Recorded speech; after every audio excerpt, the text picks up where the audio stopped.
Welcome back, everybody, to another episode of Off the Ropes with John and Josh. I am Josh. I am John. I'm that guy who likes to dance. That's true. And we are here with episode 26. Man, 26. 26, man. I remember when we were 26. I remember when we were 26, too. We were crazy. Long time ago. But yeah, this is, it's not technically a special episode, but to me, it's definitely a special episode because today we are reviewing our very first AEW pay-per-view. That's right, AEW's Revolution. Hell yeah. And that's right, because we don't want Triple H's evolution. We want the revolution. I mean, what? Wrong arrow, dude. Two of those guys are already dead. That's sad but true. I mean, for those of you who don't know, Revolution was a faction in the WWF consisting of Dean Malenko, Perry Saturn, Chris Benoit, and the late great Eddie Guerrero. It's true. And Evolution was just guys who never should have been together. Yeah, well, yeah, but that was a time when I think wrestling was a bit better than it is now. But that's wrestling was definitely different in that type of era. It's true.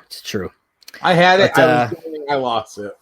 It's okay. But so we got a lot of stuff to talk about today, John. So I think we should just hop right into it. What do you think? I think it's time for a little bit of some breaking kayfabe. That's right, breaking kayfabe. Breaking kayfabe. I need to get a glass shattering sound bite. Yes. I think that would be fantastic. Well, Josh, where are we going to start off breaking kayfabe today? All right. So today, this first story, we're going to start off a little sad. Legendary wrestling promoter Jim Crockett Jr. died recently at the age of 76. Yeah.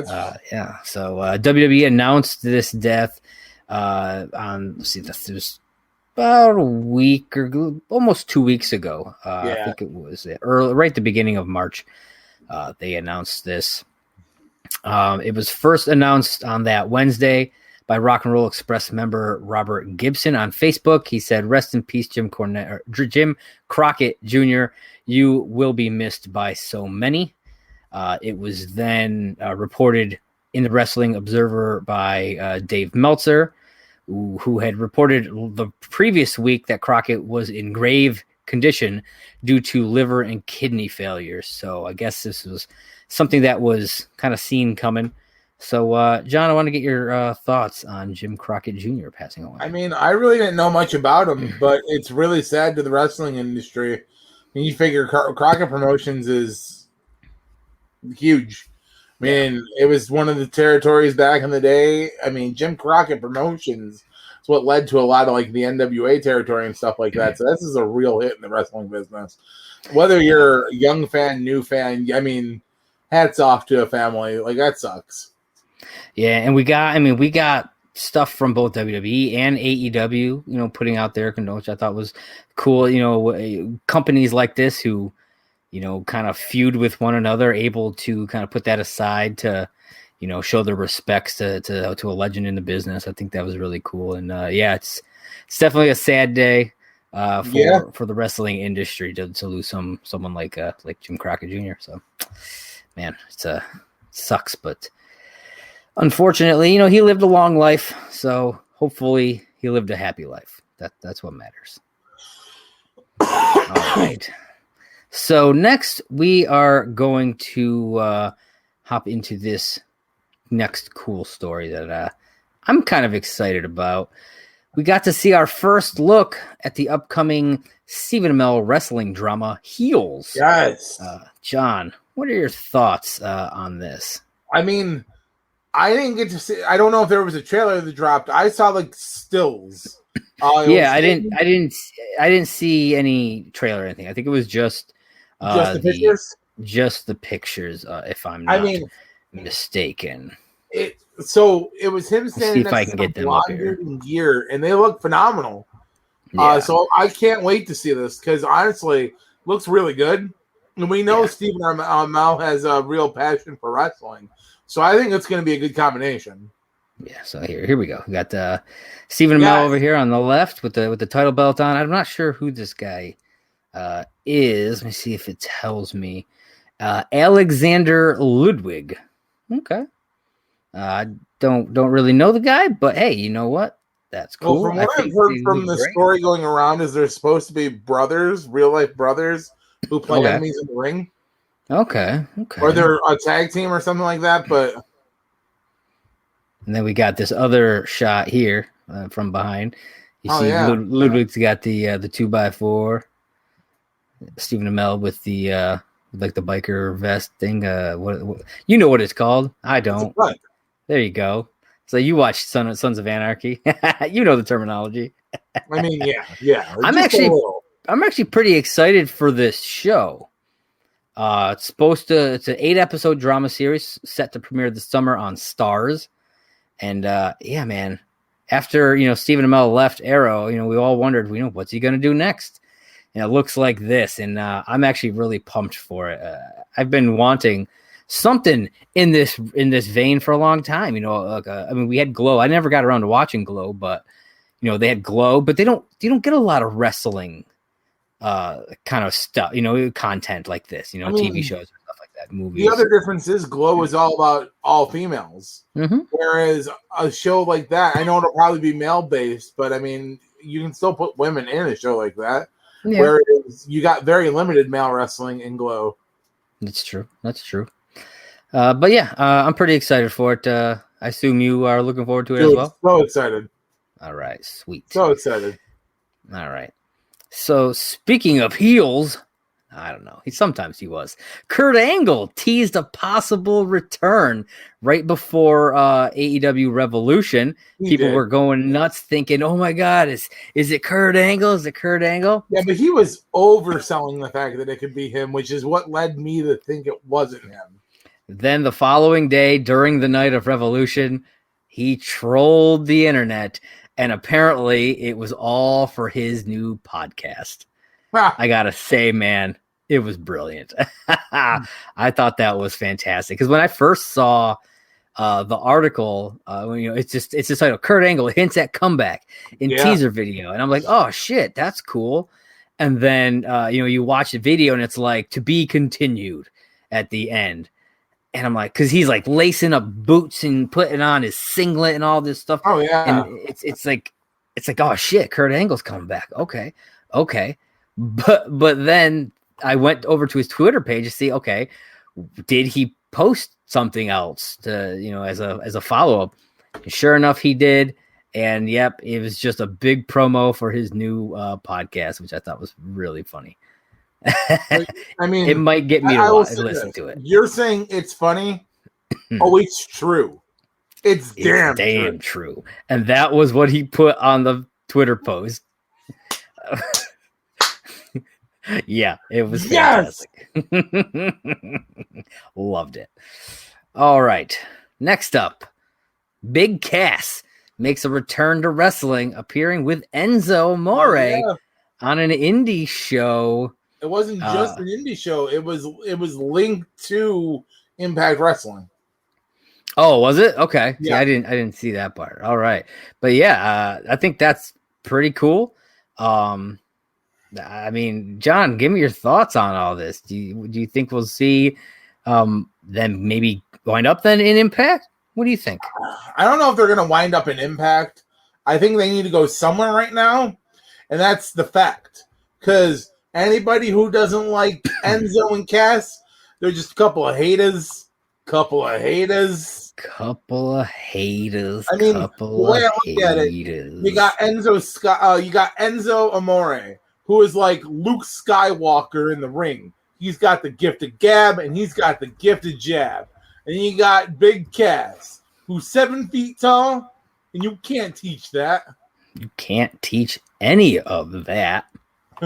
Not at all. Can't spell. I mean, he thinks soft spelled SAWFT, but... Well, I mean, he is from Jersey. SWAF. Apparently, I can't spell either. Yeah, you can't spell either. It's SAWFT. Like soft.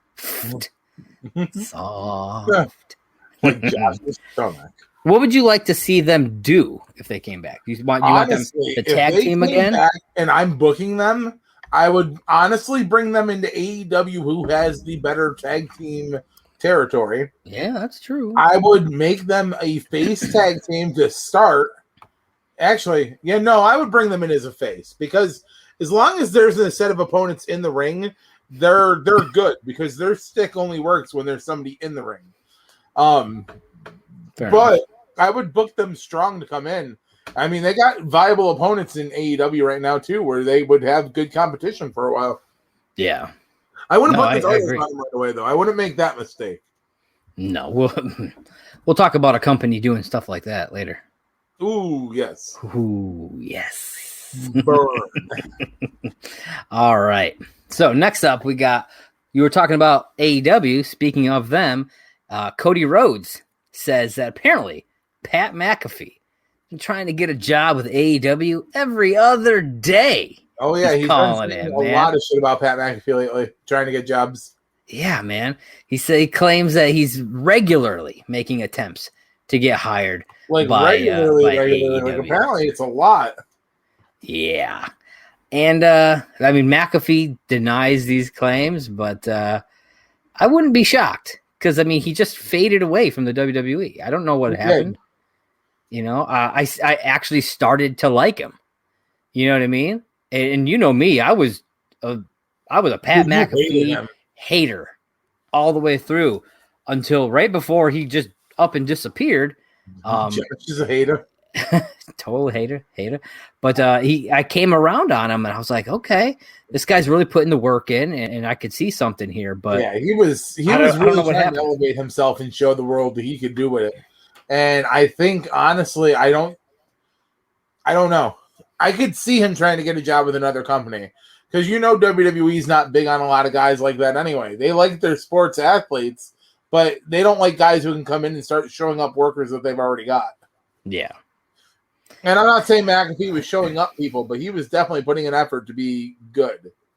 Great. It's true. And I mean, if you look at AEW, they just brought in Shaquille O'Neal for crying out loud. Now, yes, Shaquille O'Neal took one fucking sickest table spot. Yeah, man, he took a sweet table bump, but I'm telling you this, Pat McAfee's a better performer. Yes. You know what I mean? He's also about like 4 foot smaller and like maybe not 4 feet, but like 2 feet smaller. I feel like, if they want another celeb up in there, he would actually put the work in, He wouldn't just be a one and done or whatever. No, you're absolutely correct. I agree with that. So I wouldn't mind seeing him go over there. I don't know. Again, I came around on him in the E, so I wouldn't mind seeing him in the A. That sounded really bad. I mean, I know where you were going with that, but yes, the deliverance of that line was definitely not PG. It was perfect. Ladies and gentlemen, for anybody who was offended by Josh's A comment, I'm very sorry. You can fuck yourself. All right. Oh, dude, that was good. All right, so this is our last story in the what we're calling the other, which is the non-WWE stuff because we got a whole bunch of WWE stuff, and that is former WWE star Paul White finally debuted on AEW Dynamite. He did. John, thoughts? I know you liked his shirt. I did. I absolutely love the No BS T-shirt because it stands for two things, no bullshit, no big show, and either way. He didn't just come empty-handed either. He claimed to have knowledge of someone else coming to AEW who was a future Hall of Fame worthy person. Yeah. And I was like, dude, look at that shirt. That shirt is sweet. Right? It totally is. So then that sparked a lot of, like Josh said, it sparked a lot of debate of who was going to be the person. Kurt Angle was thrown around. Rob Van Dam was thrown around. Ryback was thrown around. Obviously, CM Punk's name got thrown into that mix a lot, and he denied it immediately.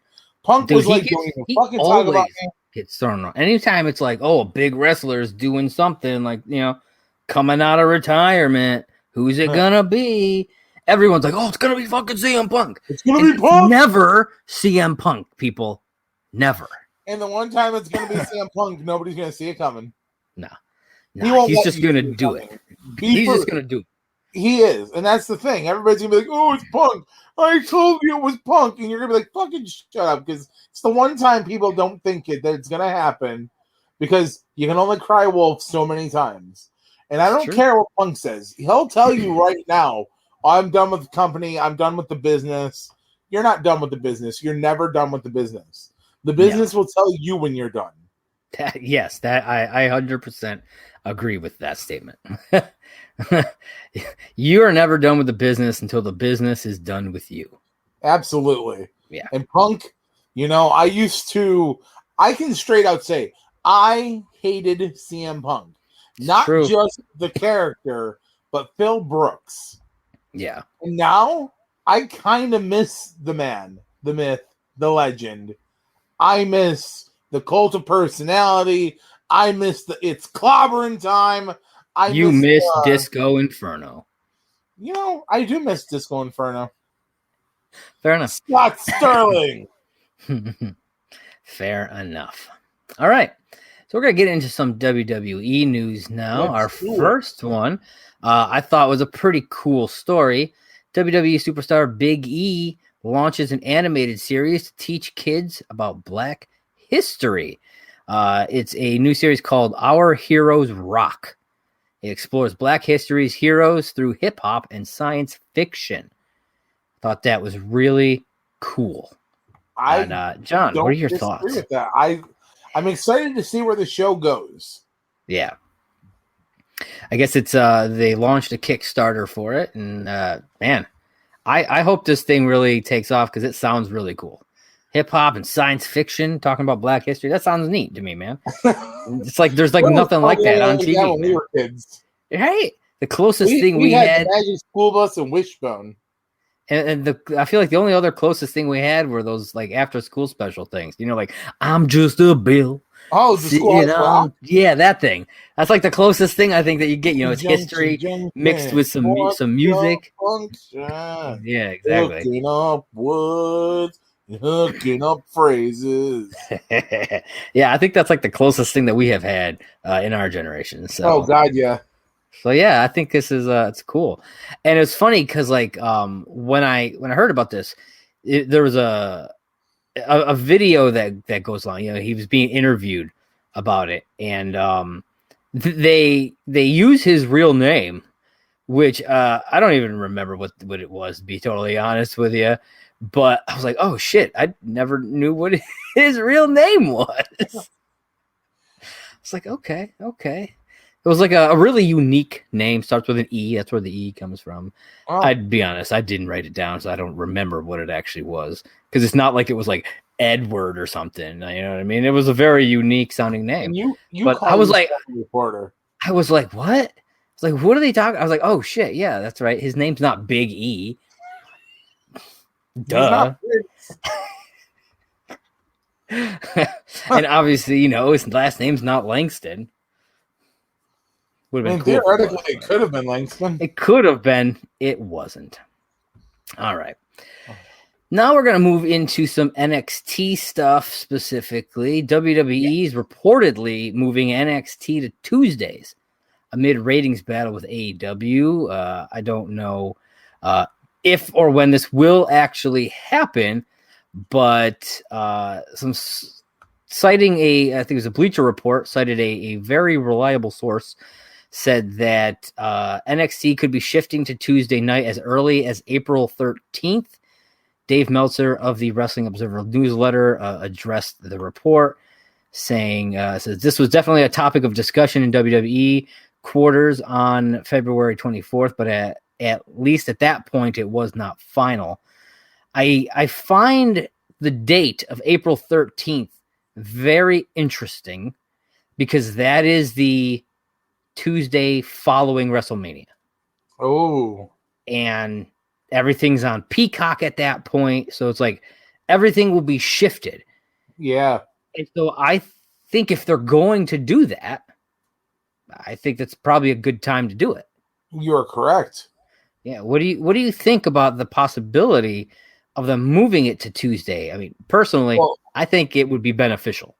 I know it would. I know that they would go up against Impact technically, but I mean, honestly, whatever. They would trounce Impact with no problem. I was Obviously, say, they had an issue with AEW, but they would trounce Impact no problem. Well, they're having a problem with AEW because AEW's got better storyline going right now. Yeah, there's just so much more going on in AEW, and in all fairness to WWE, NXT is good, but it's not AEW good. No, I get it. Yeah, this 100%. pay-per-view alone shows you straight out what you could be doing, and you're fucking lacking. Yeah, dude. You're preaching to the choir over here, man. I totally get you. And I think a move to Tuesdays would be probably their best option. Could be a good saving grace for them at this point. Yeah, absolutely. And again, I don't think there's going to be any issue butting up against Impact. Sorry, Impact. I just don't see it. I don't see it either. So, all right. So, staying in the world of NXT, I know John's got some thoughts on this story. 2 different tag teams have been crowned on NXT for their new Women's Tag Team Championship on the same night. Yep. So, Dakota Kai, Raquel Gonzalez, they made history, becoming the very first ever NXT Women's Tag Team Champions. But that reign was very, very short-lived. John, talk about this, because I know you have a lot to say. Well, okay, let's back it up a little bit more. Let's go back to the last pay-per-view of the WWE. You know, we saw Dakota, or it wasn't even the last pay-per-view, it was the NXT show. Dakota Kai and Raquel Gonzalez earned the shot at the NXT Women's Championships. And they finally get their match. Just to be screwed in the end of it by Adam Pearce, who wants the titles to stay on Nia Jax and Shayna Baszler. And I don't get it, because Raquel Gonzalez and Dakota Kai are very deserving of the championships. So I'm like, okay, you've only got one set of tag team championships. You're not going to put it on Dakota and Raquel, so you've got to have a game plan. Fast forward like 2-3 weeks, and all of a sudden NXT debuts the brand new NXT Women's Tag Team titles.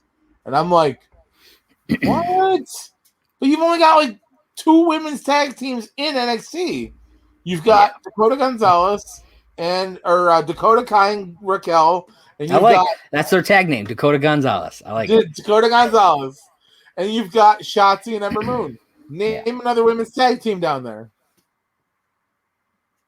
I mean, I know there technically are. I can't name them because they did just do that Dusty Classic, the tag team thing. I mean, some of them were just thrown together too. That is true too. But yeah, NXT's tag division is, at least with women, because I mean, there wasn't a purpose for it. That's true. So until now, fair enough. So maybe they'll shake it up a little bit. So Raquel Gonzalez and Dakota Kai are awarded the inaugural spot of being the champions. Yeah.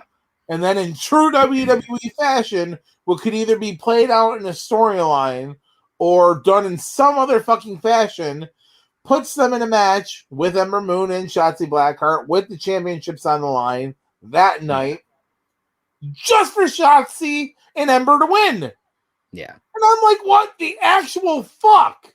All you just did was make Dakota Kai and Raquel Gonzalez look like fucking chumps. No, all seriously. the hard work you put into them has now been fucking ruined. Good job, WWE. Yeah. I mean, you might as well split them, have Dakota Kai put on like a little chimp outfit or something and dance around while Raquel Gonzalez goes and gives guys reach arounds, because neither one of them are going to do anything good anymore because you just destroyed what the fuck you've been working on with them. Yeah. Good job. Yeah. Yeah. It's a bit ridiculous, and like you said, I guess we'll see where it goes. I have no idea. And we know a thing or two about WWE's shitty title booking, because Obviously, I'm going to use this to segue into our next goddamn topic because Charlotte Flair walked out on Raw a couple weeks ago demanding a fucking title shot against Asuka at WrestleMania. And guess what, Charlotte? True. I don't fucking think you deserve that title shot. I don't think you should be able to just walk out on fucking television saying, I'm the queen. My daddy was Ric Flair. Well, boo fucking who for you. Get back in line and earn your fucking title shot like the fucking women who are working their ass off week in and a week out to make you look good. Because I can name at least 5 fucking women right now who deserve a title shot more than you. And the top one on that list, Nikki fucking Cross. Who, where the fuck has she been? She doesn't get a spot because you had to fucking come back and put your fucking fake ass back in the fucking mix. So get in fucking line and earn it. Even Peyton Royce's mom thinks she needs to step back.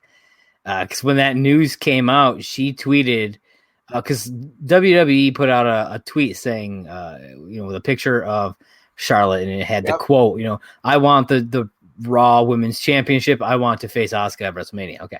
And so Peyton Royce's mom, Carrie, put out quote tweeted that and said, of course you do. How about giving others a try?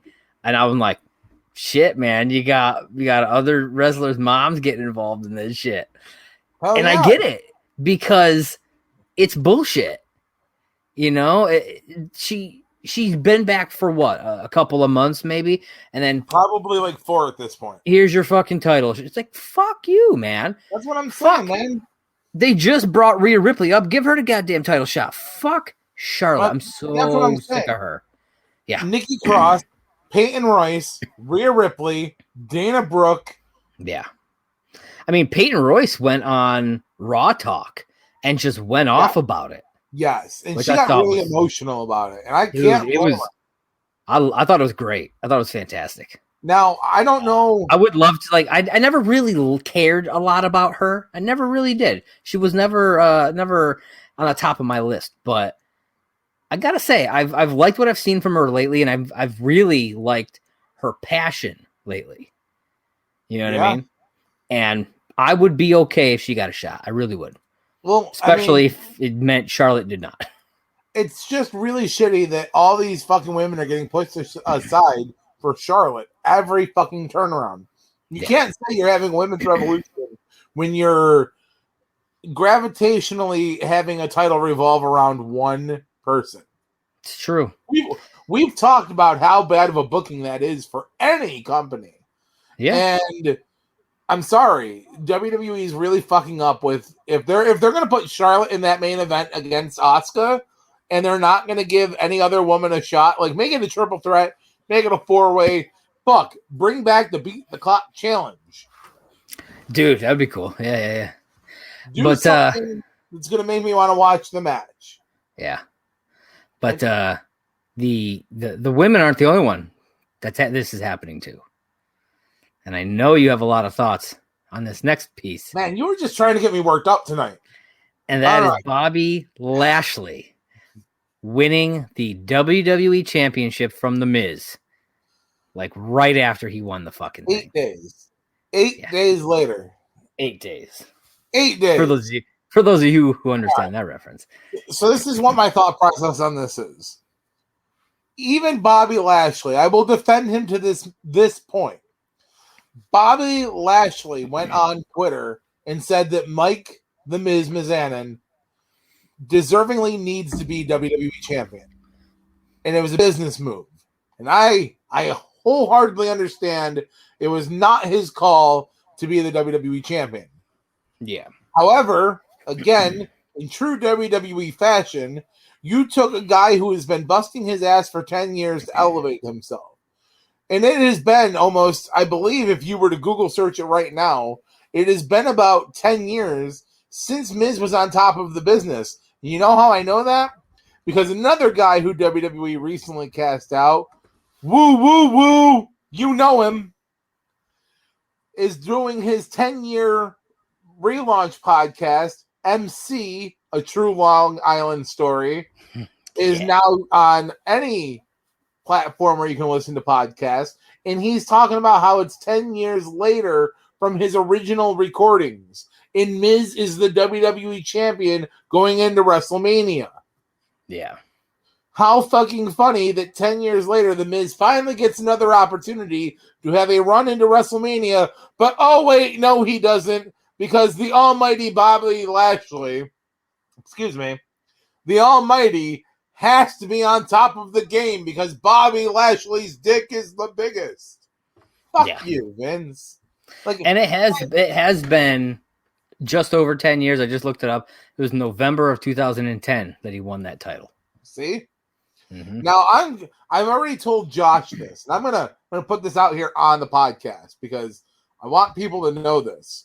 If WWE does not stop doing all this bullshit, I'm gonna be done with the product for a while again because I can't do this. Yeah, we're trying to be non-biased people here and talk about the product in a whole, but the product has become so fucking basic and understandable that I literally called this bullshit like 3 fucking times before we recorded this.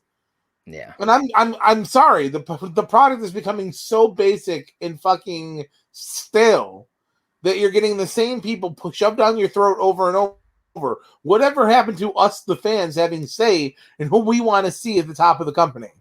Now, I know a lot of people hate The Miz, but the man works his fucking ass off, and he deserved that title opportunity.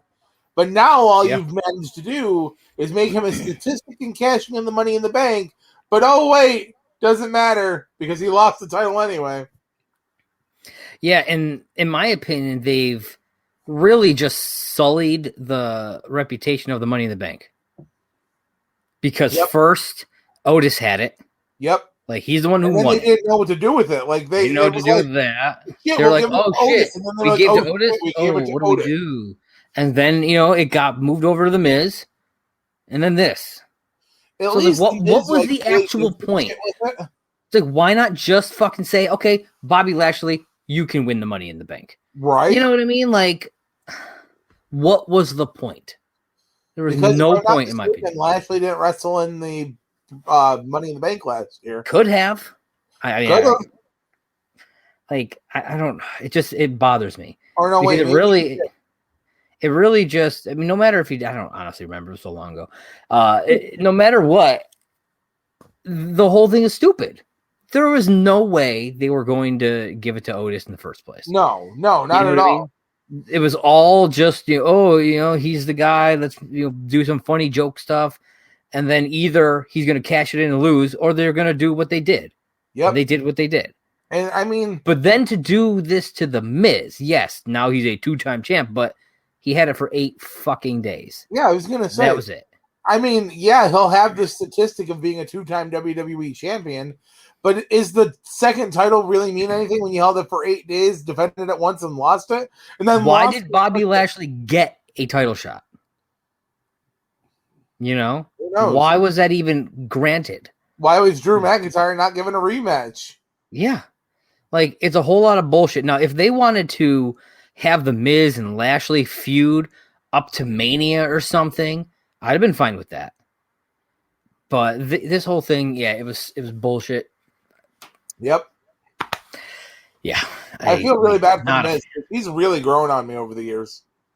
Oh, absolutely, man. I love the Miz. You know me. I've been a Miz fan since the beginning. You know that. You've liked him since before the beginning. That is true. Since his season of, I think it was the Real World 10, I think. And it was awesome. I mean, my heart goes out to the Miz because that dude is a hard worker. And I really thought he deserved the WWE Championship. But WWE had other plans. Yeah, that's true. All right. I'm done ranting for the night. I promise. Yeah, we have one story left, and I am hoping it'll cheer you up a little bit. We officially got I'm pretty sure it's our first inductee. Our first inductee in the year's Hall of Fame. Hall of Fame, and that is Mighty Molly Holly. John, what are your thoughts? What are your thoughts on this? I am ecstatic for this introduction into the Hall of Fame. The Mighty Molly Holly. I mean, no one better to start off I said 2021. I think it is 2020 Hall of Fame still technically. No, because down here in the article it says that they will be including both the 2020 and 2021 Hall of Fame classes at this year's ceremony because COVID caused last year's to be canceled. All right, so the 2021, yeah, man, good for Molly Holly to be the first and a female. Good for you. I mean, fuck yeah. I don't remember who the fuck was on last year's list, but British Bulldog, the NWO. Those are the two I remember. Okay, but we will find out during I think it's April 6th. It will stream on Peacock on April 6th, which is the same week as WrestleMania 37. Yep. 37. April 6th is a Tuesday. So, which is another thing that makes me wonder. So, April 6th, Tuesday, they're going to be airing the Hall of Fame. Yeah. I wonder the following Tuesday, because that's the rumor for NXT being moved to Tuesday. Yeah. Do you think it will stream on Peacock the same way? Or will it still be on, what is it, USA or whatever it's on? That's the question. That's why they're going to move it to Tuesdays. Maybe. I'm intrigued. I feel like with Peacock having it, I almost feel like it would be a better bet to just stream it there. I don't know. It would get people who want to watch it. It would get them to, sign up if they hadn't already for the network. It gives you extra content on the network because, like before, it took a couple days to get those episodes up there. Yeah, NXT was the only one that ever aired like the next day or two. All the other ones are a month, but like Raw and SmackDown both are a month behind, and I'm pretty sure they're going to stay that way, even when it moves over to Peacock. So, but it's weird because you can watch both of them the next day on Hulu. Are they full versions? I've never watched it on Hulu. Oh, wow. Yeah. Okay. That is weird. Yeah, I don't know. But maybe one day, maybe when contracts run out, maybe Peacock will just have it for themselves as well. Maybe. Yeah, but I'm excited for this year's Hall of Fame. A nice big double Hall of Fame. I think it'll be pretty cool. Yeah. Hell yeah. I cannot wait to see the rest of the inductees. Yeah, me too. All right, John. So that wraps up some breaking kayfabe. Let's move it in to AEW Revolution. That's right. We're taking it into the main show because it's the main show. That's right. I will do that every single time. There it is. AEW's Revolution. Hell yeah. All right, John. Let's kick it off. AEW's Revolution started with a nice little tribute card to Jim Crockett Jr. I liked it. I thought it was really cool. I thought it was, really well done. In the opening contest, we saw the Tag Team Championships on the line as MJF and Chris Jericho took on the Young Bucks. Now, that's true, man. I got to say real quick off the top, Jericho looked kind of pudgy. Dude, don't be one of those people. Dude, he did. Lately. This man has been in the I'm not saying his moves were lacking. He just looked. He looks a little out of shape. Even from last year. Now that could be a COVID thing, Maybe I gained a lot of weight over the last year during all this crap. Maybe it's a similar situation. I don't know, but it was noticeable, especially when he's next to a dude like MJF. Yeah. Now, see, I'm going to go a different route, and I'm going to say I really love the Judas theme, and I love how everybody gets into it on the way to the ring. Dude, that was awesome. And two, I really love, even though it was a very small crowd, how nice it was to have a real crowd back. I did have a problem with the crowd, though. Why? Because a large portion of them don't fucking know how to wear a mask. Yeah. It just really bothered me seeing people's noses sticking out. I don't know. It bothers me. Like I go to the store, I see that, I just want to like strangle people. That's fair. Because it's not doing you any good, really. It's not at that point. But you know. I got over that fairly quickly, but I noticed it right away. Now, one of the big things that I noticed that I thought was really cool, because I don't really follow AEW the way I should. And I'll admit that. I'm the first to admit I don't keep up with it as much as I should. But I noticed that one of the Young Bucks is finally starting to look different than the other one. One of them started to grow in a beard. Yeah. I'm pretty sure it was Matt, actually.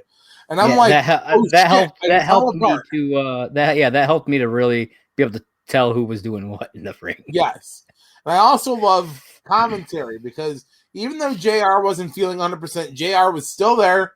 Yeah. JR was giving it his best to get through not feeling well.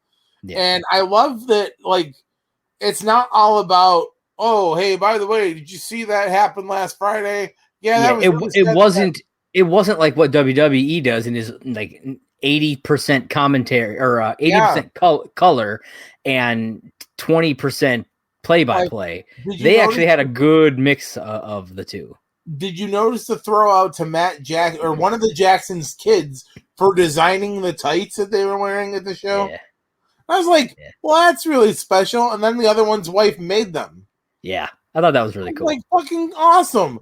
Like, that makes me respect the gear they wear so much more. Dude, the Young Bucks are such a good team. Like, watching this match, I was like, God damn, these two guys are incredible. I would argue that. And I would have told you the Young Bucks suck dick.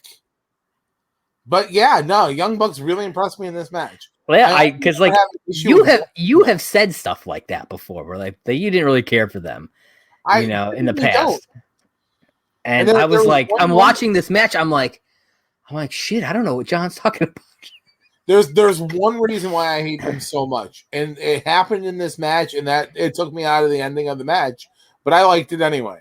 It was the super kick party. Too many super kicks. I got you. I'm not gonna be like Jim Cornette and be like too many flippity doos and whatevers.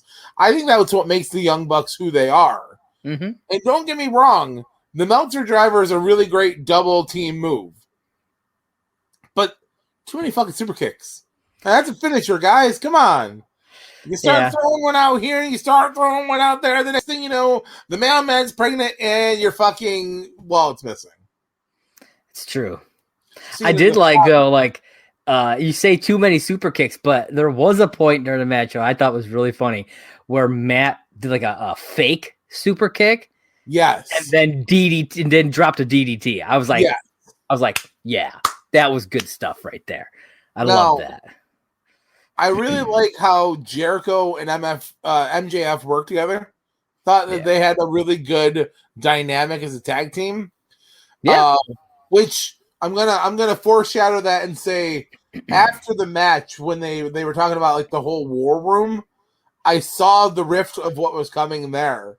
Yeah. And I didn't look at the results for Wednesday's show. Did something happen between them? Because where is it? I put it somewhere in my notes.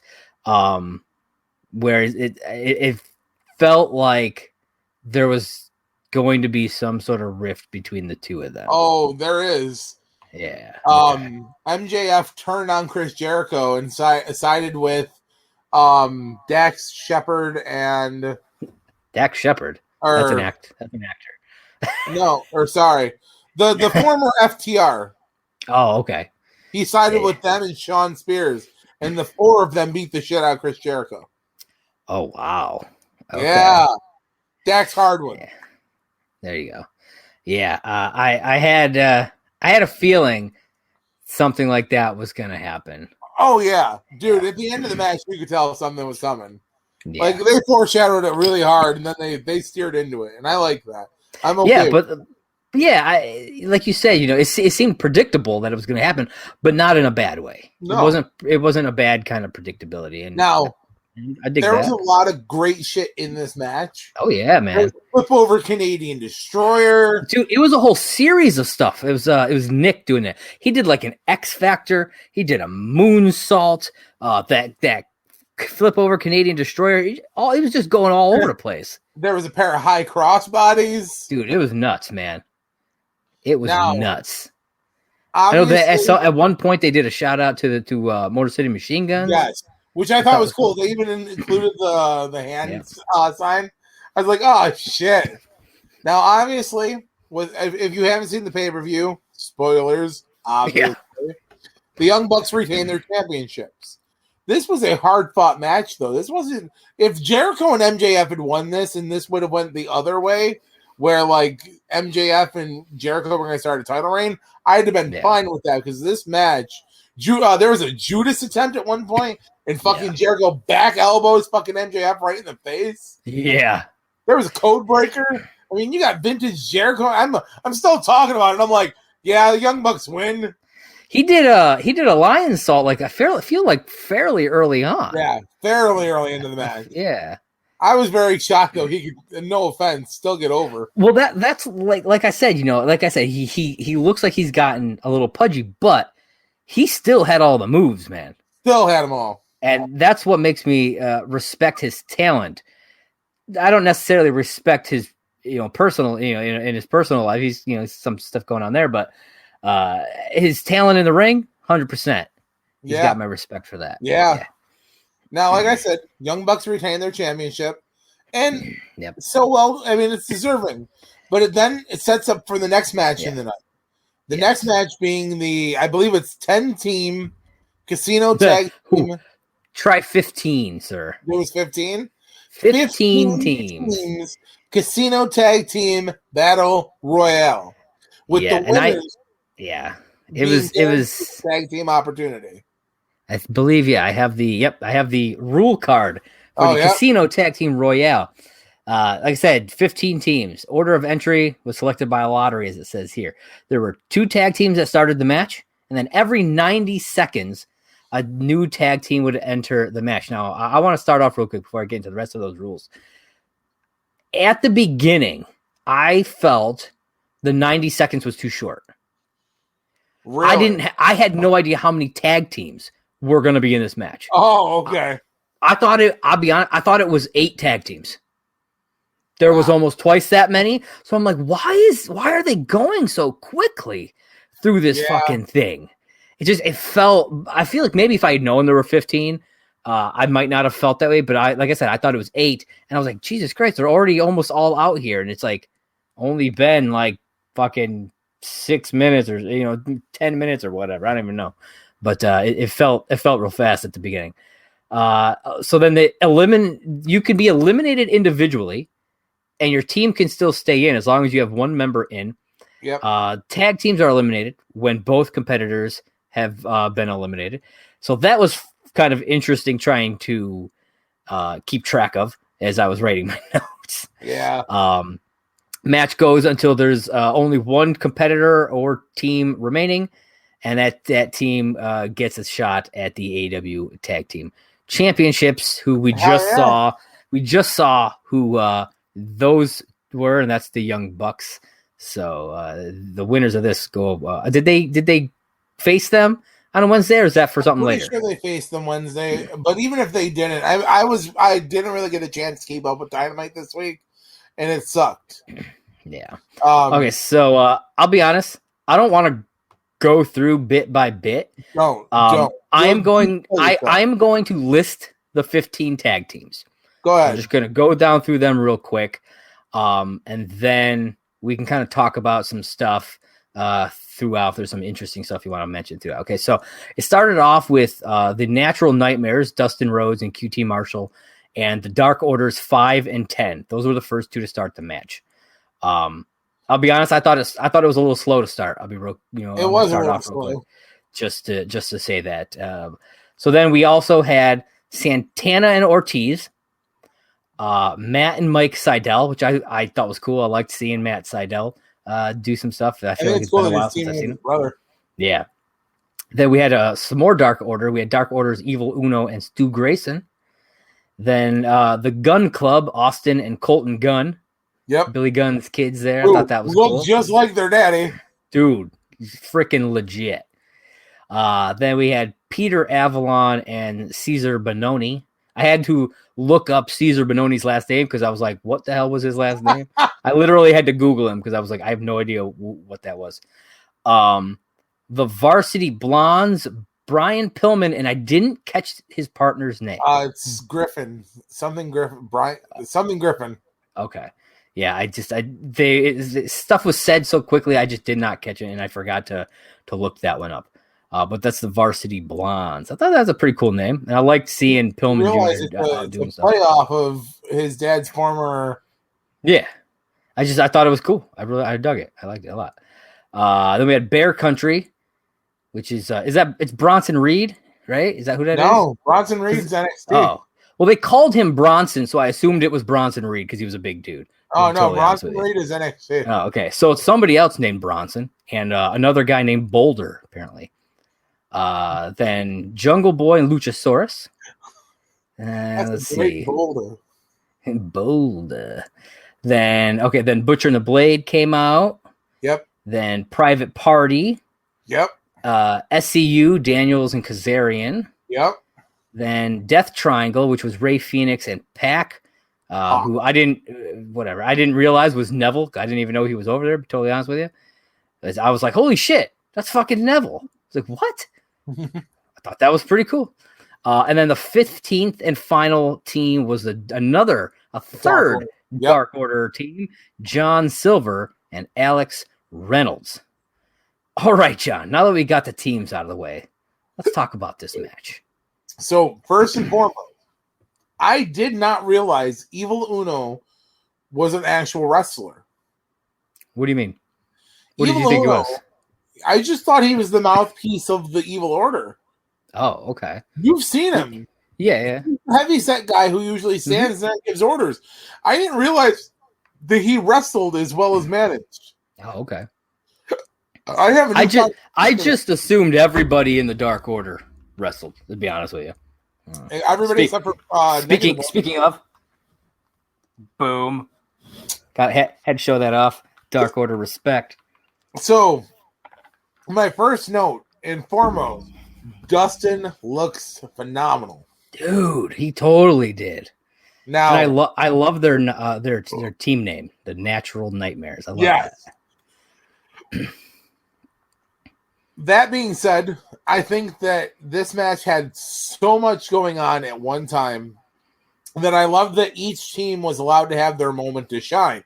Whether or not it was a quick splash in the pan or like the Gun Club comes out. There's Fame Masters everywhere. There was a lot of Billy Gunn type shit going on in the ring.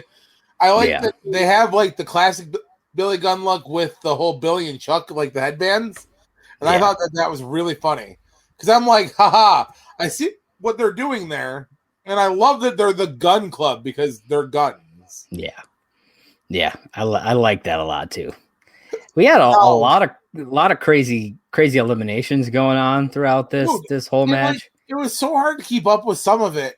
And then other things confused me. Like there was an interference by Jack Evans at one point.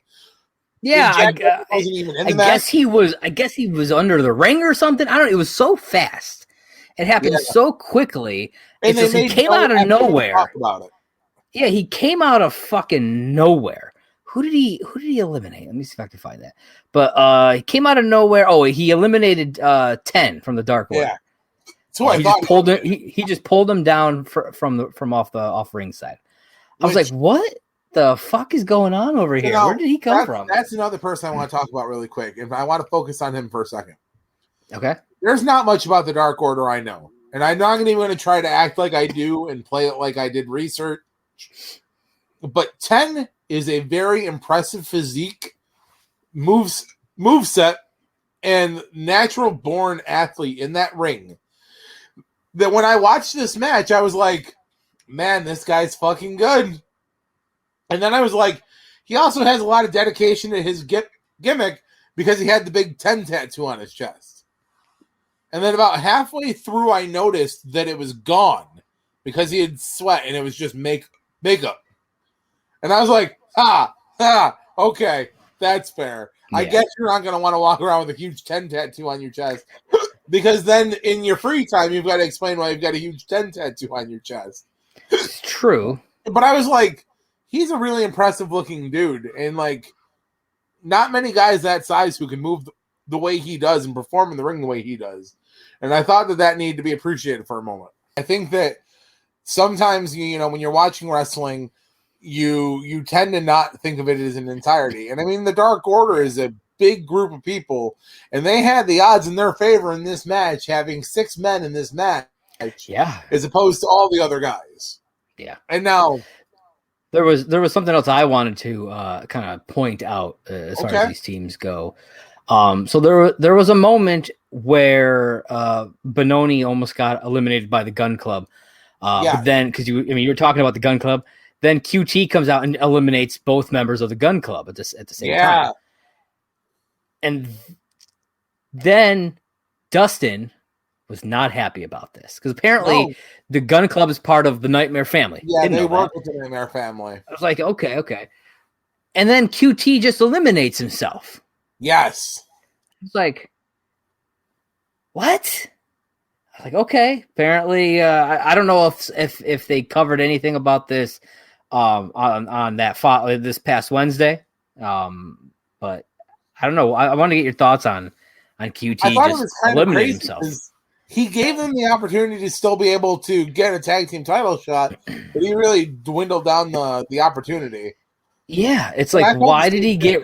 I understand he's like, he wants to go for these titles, but why then eliminate yourself? Like, I feel like you're just being petty at that point. It's like, I get why Dustin would be upset if the Guns were an ally. Yes, they could have helped. They could have all helped each other to make it to the end. Toward the end, just like the Dark Order was doing. They were helping one another. Exactly. So, like, why eliminate those two, and then get pissy that your partner is upset about it, right? And then just eliminate yourself. I didn't understand all that. Maybe I'm missing something because I don't watch it every week. I was going to say, we don't watch it every week, so there's probably an element to the storyline that we're missing.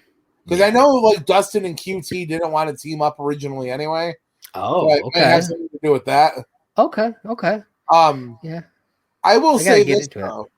I remembered why when it dwindled down to the final 3. And it was Phoenix, Pac, and Jungle Boy. Why I love Neville so much as a character. Okay. Because, for one, he is just a badass in the ring. There is not many guys who can keep up to the level of athleticism and movement that Neville or Pac can do.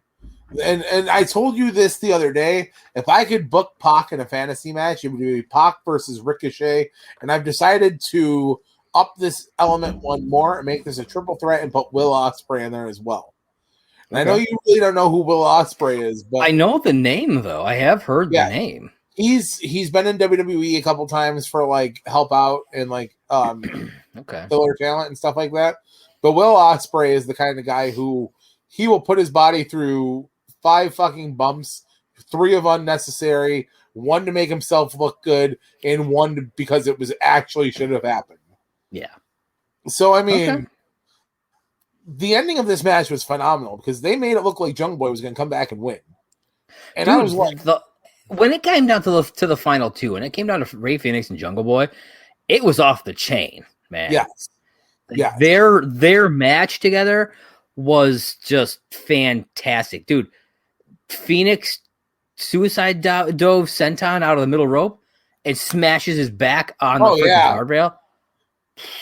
Man, I was like, oh, fuck. Well, I thought it was funny, too, because the refs were instantly like, you're safe, though, because you dove. You dove. Well, Ref Knox, prevented Phoenix from getting back in the ring to, like, try and pin or whatever Jungle Boy because he rolled him back up. And then Ref Aubrey had to come over and be like, no, he went through the middle. So it makes me wonder, was the ref, like, mistaken, or was that all a work? It was probably a work, but you never know. It could have been one of those things like the ref legitimately thought he went over the top and had to do his job. Yeah, and like he could have went over there and be like, dude, did you just go over the top? Like, people would have seen that, and he has to do his job then. Only I know it happened recently. I don't remember who did it recently. but I know only one time that somebody's ever eliminated themselves from a battle royal and not realized they did it, and it was an accident. And it was the Macho Man. Okay. There's a battle royal going on, and he was fighting with somebody, and he eliminated them. And then in Macho Man fashion, he jumped over the top rope. Like he didn't slingshot himself, but you know how like some people like jump over the rope and land on the apron? Oh, yeah. He did that and then jumped down to the floor because that was just how he got in and out of the ring, and he accidentally eliminated himself. Oh, shit. Yep. That's awesome, man. And I remember somebody recently doing it too, but it was like an accident. Okay. So, all right. But okay, so back to the action. So it comes down to Phoenix and Jungle Boy. And like Josh said, these two put on a clinic. Yeah, Either tag team is going to be deserving of the tag team champion opportunity given to the winner. And it came down to Phoenix and Pac. And oh my God. I cannot wait to see the match between the Young Bucks and those two. Dude, Death Triangle versus Young Bucks. Man, I don't know if that happened on Wednesday or not, but if it did not, I have to look up to see. So that way, if it hasn't, then I'll be tuning in when it does. And if it has, I'll have to see if I can find it. Absolutely. Because I want to see that match. I love the Death Triangle. First off, Penta, I know he's going by a different name now. I'm going to call him Penta because, you know, at least it's a short version of both of what his names were. And I'm so confused by his new name because I didn't realize he didn't have all the rights. Oh, okay. But Penta and Phoenix are phenomenal. You add Pac into that mix, man, and I'm like, fuck. And Penta stepped up in his match later on in the evening, and he showed he's not there to fucking make friends right there. He's here for opportunity as well because he is going to fucking hurt people who get in his way. Yeah. But now, let's talk about the women's championship match. Well, before that, we had a little backstage thing. Oh, okay. Paul White being interviewed backstage about who the mystery signing from WWE could be. And all he says is that no one can outwork this person. Being real mysterious about it. I didn't really get that one. Well, I mean, I got it after they came. And I mean, in general, I get it. The whole, you can outwork them. It's just because he's a workhorse. He is. Yeah. Christian is. But that's like his new slogan, apparently, because that was what his shit was. I know. So I think, honestly, all they were doing with that piece was setting up the shirt. I really do. I believe that wholeheartedly. Probably. That's the only reason they even did that behind that backstage spot. I think they should have went with like, because he's probably still going to call his move the kill switch because that's what he called it when he wasn't in WWE. They should have been like, he's ready to flip the switch. Oh yeah, that might have gave it away, but I feel like it wouldn't have mattered. Yeah, I like that. I really like that. But what do I know though? Just the fat guy who sits on my couch and records podcasts about wrestling. Just watch. A month from now, there's gonna be a shirt that says "Flip the Switch." Flip the switch, and it'll have like Christian Cage. Sweep the leg, John. Put him in a body bag. Anyways, yes, like you said, a body bag. On to the AEW Women's World Championship match: Hikaru Shida versus Ryu Mizunami.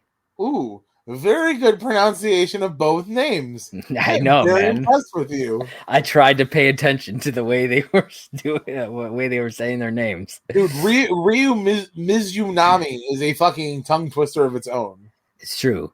Apparently, I just call her Shida.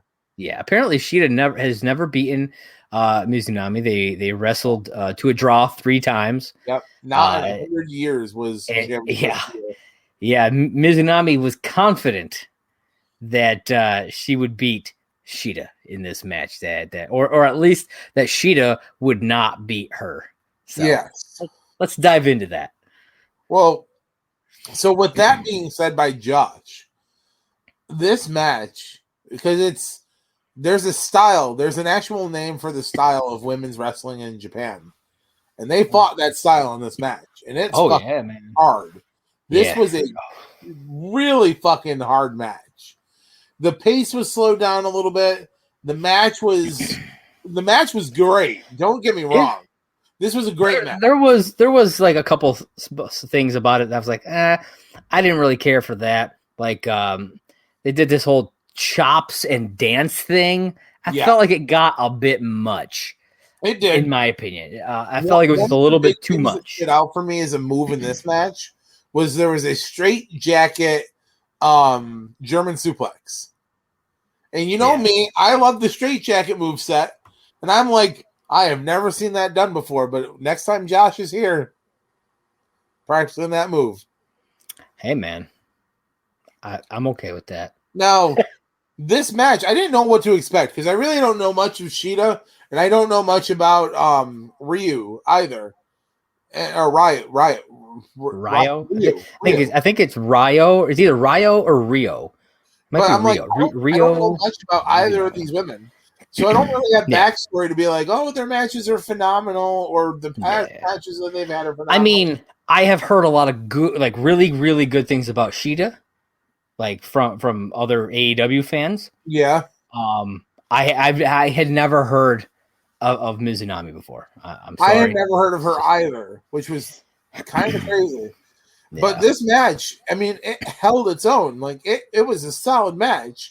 But then it got a little fucked up because, like, obviously Shida retains because I didn't see her losing a title to somebody who really never stepped foot in AEW. And then out comes Nyla Rose. Nyla Rose starts beating her down. Out comes Britt Baker. Down. And then Maki Ito. Yeah. I think that's how you pronounce her last name there. I think so. Yeah. And then Thunder Rosa comes out. Yes, to make the save for Shida and Mizunami. Now, I wrote in my notes as I'm watching this, as all these women are out here, I was like, 6-way tag match coming? Yep. And it almost happened exactly that way. Yep. Because later on in the event, they announced a 6-way tag match, but instead of Nyla Rose, it was Rebel. Yeah. Which I was like, whatever. I was like, oh, okay. I mean, it felt like it should have made more sense to be Nyla Rose, but maybe there's you would think more of a reason, like a week-to-week reason for it to have been Rebel. I don't know, but I mean, like I said, you would think it would have been Nyla Rose, but that's smart booking right there. Yeah, I understand why Nyla Rose came out because Mizunami beat her in the Eliminator tournament. Yep. So I get it. Well, and Nyla Rose has been like in the running for the AEW Women's Championship now for like ever. Oh yeah, He's getting so close and not getting it. That's true. Yeah, makes sense. All right, but yeah, it was a damn solid match. It was. I feel like though, it's probably the match that I have like the least notes for. It's also like, the one close to. It's close to. I think I don't have a ton of notes for the next match though either. But the next match had me. All right. So yeah, but you have a lot to say about this next match. So yeah, why don't we get into that? The next match is Miro and Kip Sabian with Penelope Ford taking on best friends Chuck Taylor and Orange Cassidy. Yeah, starts off backstage. That's the match that is supposed to happen. And go ahead, Josh, tell us. Yeah, it starts off backstage. Chuck Taylor, Orange Cassidy get attacked by Miro and Kip Sabian. Miro slams Chucky T's head right through a little glass window on a door, and his face is all bleeding and everything. Another person didn't know, like I had heard the name Miro, didn't realize it was Rusev until this match happened. He is the best man. I was like, okay. But yeah, then this match starts. They drag Chuck out to the ring. Yeah. Cassidy nowhere to be found nowhere to be found for most of this match. That's true. So Miro tells Chuck that he can make it stop, but Chuck tells the ref to start the match. Start the match. Yeah. So John, what are your thoughts here on this? At least at this stage. At this stage, man, I'm like, what the fuck is going on? Like, I understand Miro and Kip Sabian are pissed. Best friends ruined the wedding between Penelope Ford and Kip Sabian. But for one, Kip Sabian doesn't even do half the work in this match. Miro does most of the work. Dude, he totally does. 2, Chuck Taylor looks like a total badass in this match, considering he's usually the one who does most of the funny shit between him and Trent.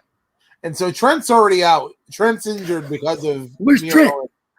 Sitting at home collecting a check again. I really like it once Orange starts coming out, because he comes out and he's like her, and he fucking rips off the shirt and slams it down. He grabs his elbow pad and slides it on. And here comes Miro, and he's like, I'm gonna fucking stop you. And Orange jumps up and boom! Punched him dead in the fucking face. I was like, yeah. I was like, oh man, are we not gonna get any like slow moving Orange Cassidy stuff? No, we got some of that too. Yeah. And I love that like they've really like pulled back on that with him, and they're letting him be more of a normal wrestler, which has got to be weird for him. But yeah, sure. He literally did the hands straight up into his pockets. And I was like, oh man. Little kick. And Miro was loving it. He thought it was hilarious. And it was. And I love the fact that he can laugh at it because he's a heel. Yeah. But at the same time, appreciate what he's doing. Yeah. So then, I mean, I really thought they were gonna like let the best friends have the win for this match, a feel good moment. But fuck no. Orange gets like tossed from the fucking ring, and Chuck T gets slammed in the fucking accolade, and not even like a gentle looking accolade. Is that what he calls it? I just wrote down the camel clutch because I didn't know what he called it. He called it the accolade in WWE. I don't know what he calls it now. But, I mean, he wrenched that shit in there so fucking bad. Like, Chuck T was bent, like, bad. Yeah, he was, man. Yeah, he was. And this is after Kip Sabian went to check on his wife because... Yeah, because Miro shoved her. Yeah, Miro shoved Orange Cassidy. Yeah. And he winds up slamming into her, and she goes flying off into the guardrail. She does. She's beautiful, by the way. That's Penelope true. Ford is absolutely gorgeous. Kip Sabian's absolutely like one of the luckiest guys ever. Yeah, so man. Miro and Kip pick up the win. Miro gets out of the ring. Kip's like, "Hey, sorry, I had to check on my wife." I see a little bit of a rift forming there, but I don't think they're gonna break them up anytime soon. I don't like. I thought that's where it was, but then Miro's like, it's all. You know what I mean? It seemed like everything was okay. Yeah, but I mean, that could just be like the start. You know what I mean? Hell yeah, man. Starts with just the tip. Yeah, man. Just the tip. I'd totally give her just the tip. Aim for the eye, hook the lip, lead her around the room. It's called Blind in the Marlin, So after that match, Josh. Yes. So after that match, we got Jericho and MJF in the back. This is stuff that we were talking about a little bit before. Asked, what's next now that they have failed. Jericho did not like that wording at all. And I wrote down here, I was like, I almost thought MJF was about to kick Jericho out of the inner circle. And apparently that happened. I mean, it would have been funnier if that's how it actually worked. Yeah. It's like, Jericho, you're out. That would have been actually. You didn't make the list. Click. Yeah, you didn't make the list. Dude, that would have been hilarious. I loved it. So after that little interaction, we move on to the match of the night that I thought was undersold for what we were getting. Okay. This was the big money match between Adam Page, the Hangman, and Matt Hardy, where winner would get the first quarter earnings of the other person for the 2021. Now, I don't exactly know what that means. They get 3 months worth of pay. Oh, okay. Yeah. Why not just say that? So the winner would get the loser's 3 months, the first 3 months pay from the loser for 2021. Yeah. Well, there you go. Yeah. And like I said, this is between Matt Hardy and Hangman Adam Page. Now, Josh. Yes. Your thoughts, just because they actually gave you the hype package for this one. It wasn't just like the last few matches. You actually got to see like the build up to this one, Matt Hardy getting tricked into signing the contract, Adam Page being like, I'm not even drunk yet. I've only had 10 shots. I actually really great line. I really enjoyed this match quite a bit. I thought it was going to be the weakest one because, like you said, it was the most undersold match. You know, the least. I feel like it was the least hyped from the things that I was seeing people talking about, and I gotta say, I really like Adam Page is fucking good, and Hardy was doing some fucking good shit in this match. Yes, you know, he was doing fucking all kinds of shit, whether he was, you know, doing classic moves like, you know, doing his side effect or twist of fates, biting fucking fingers, man. Yep. I was just like, I was impressed. I really enjoyed it quite a bit. I feel like they didn't hold back. What about you? Okay. So I'm going to start off with saying to the fans listening what I texted you. Hangman Adam Page reminds me of a young Four Horsemen version of Chris Benoit. Mm. His look, his style, the way he is in the ring. He is a meticulous wrestler.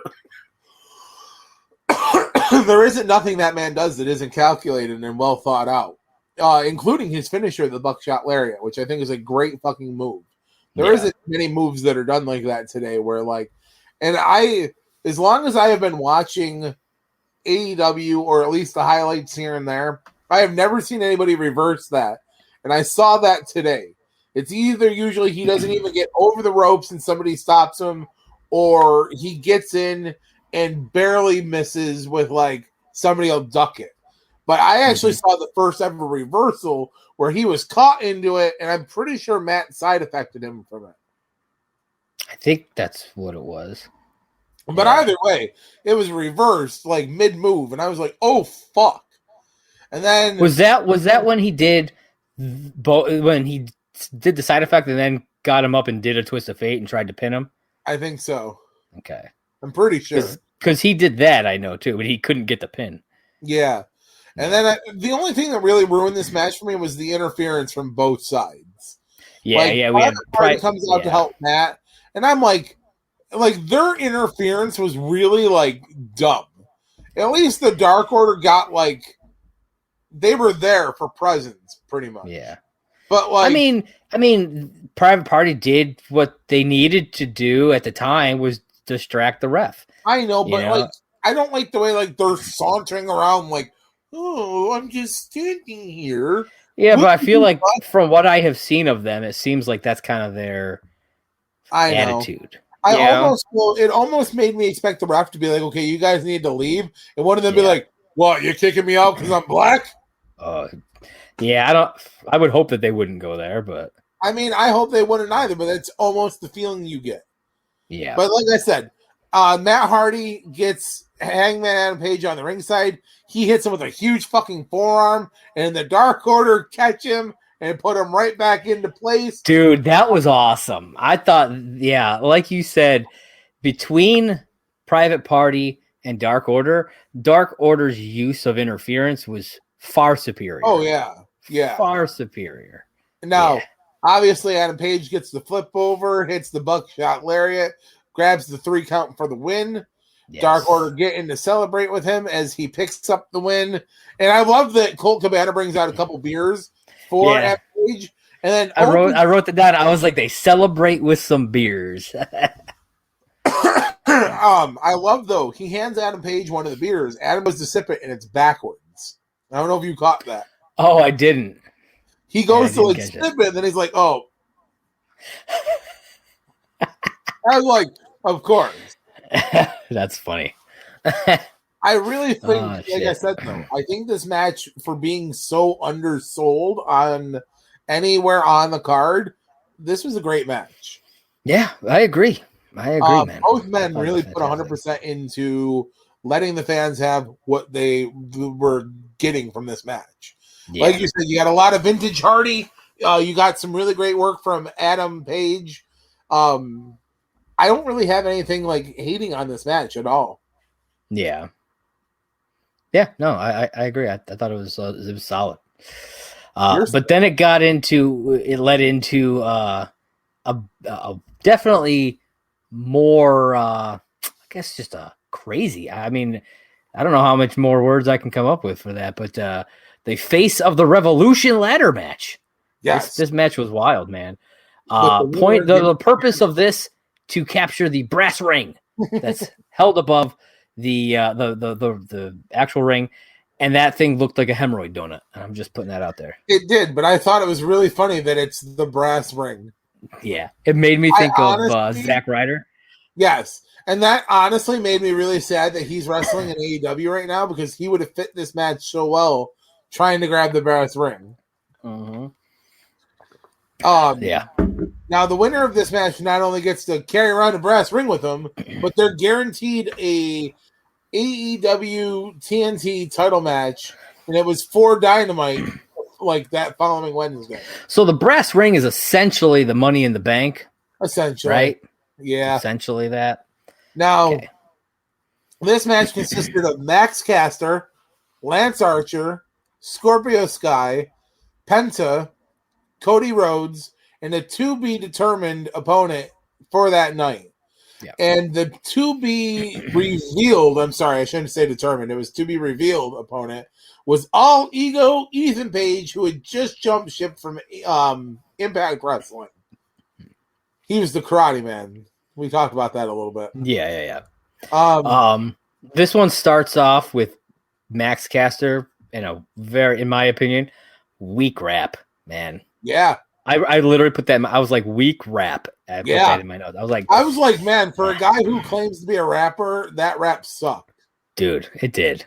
I was like, they could have, I would have been fine if like he pre-recorded some song and that they just played that and he just walked out to it.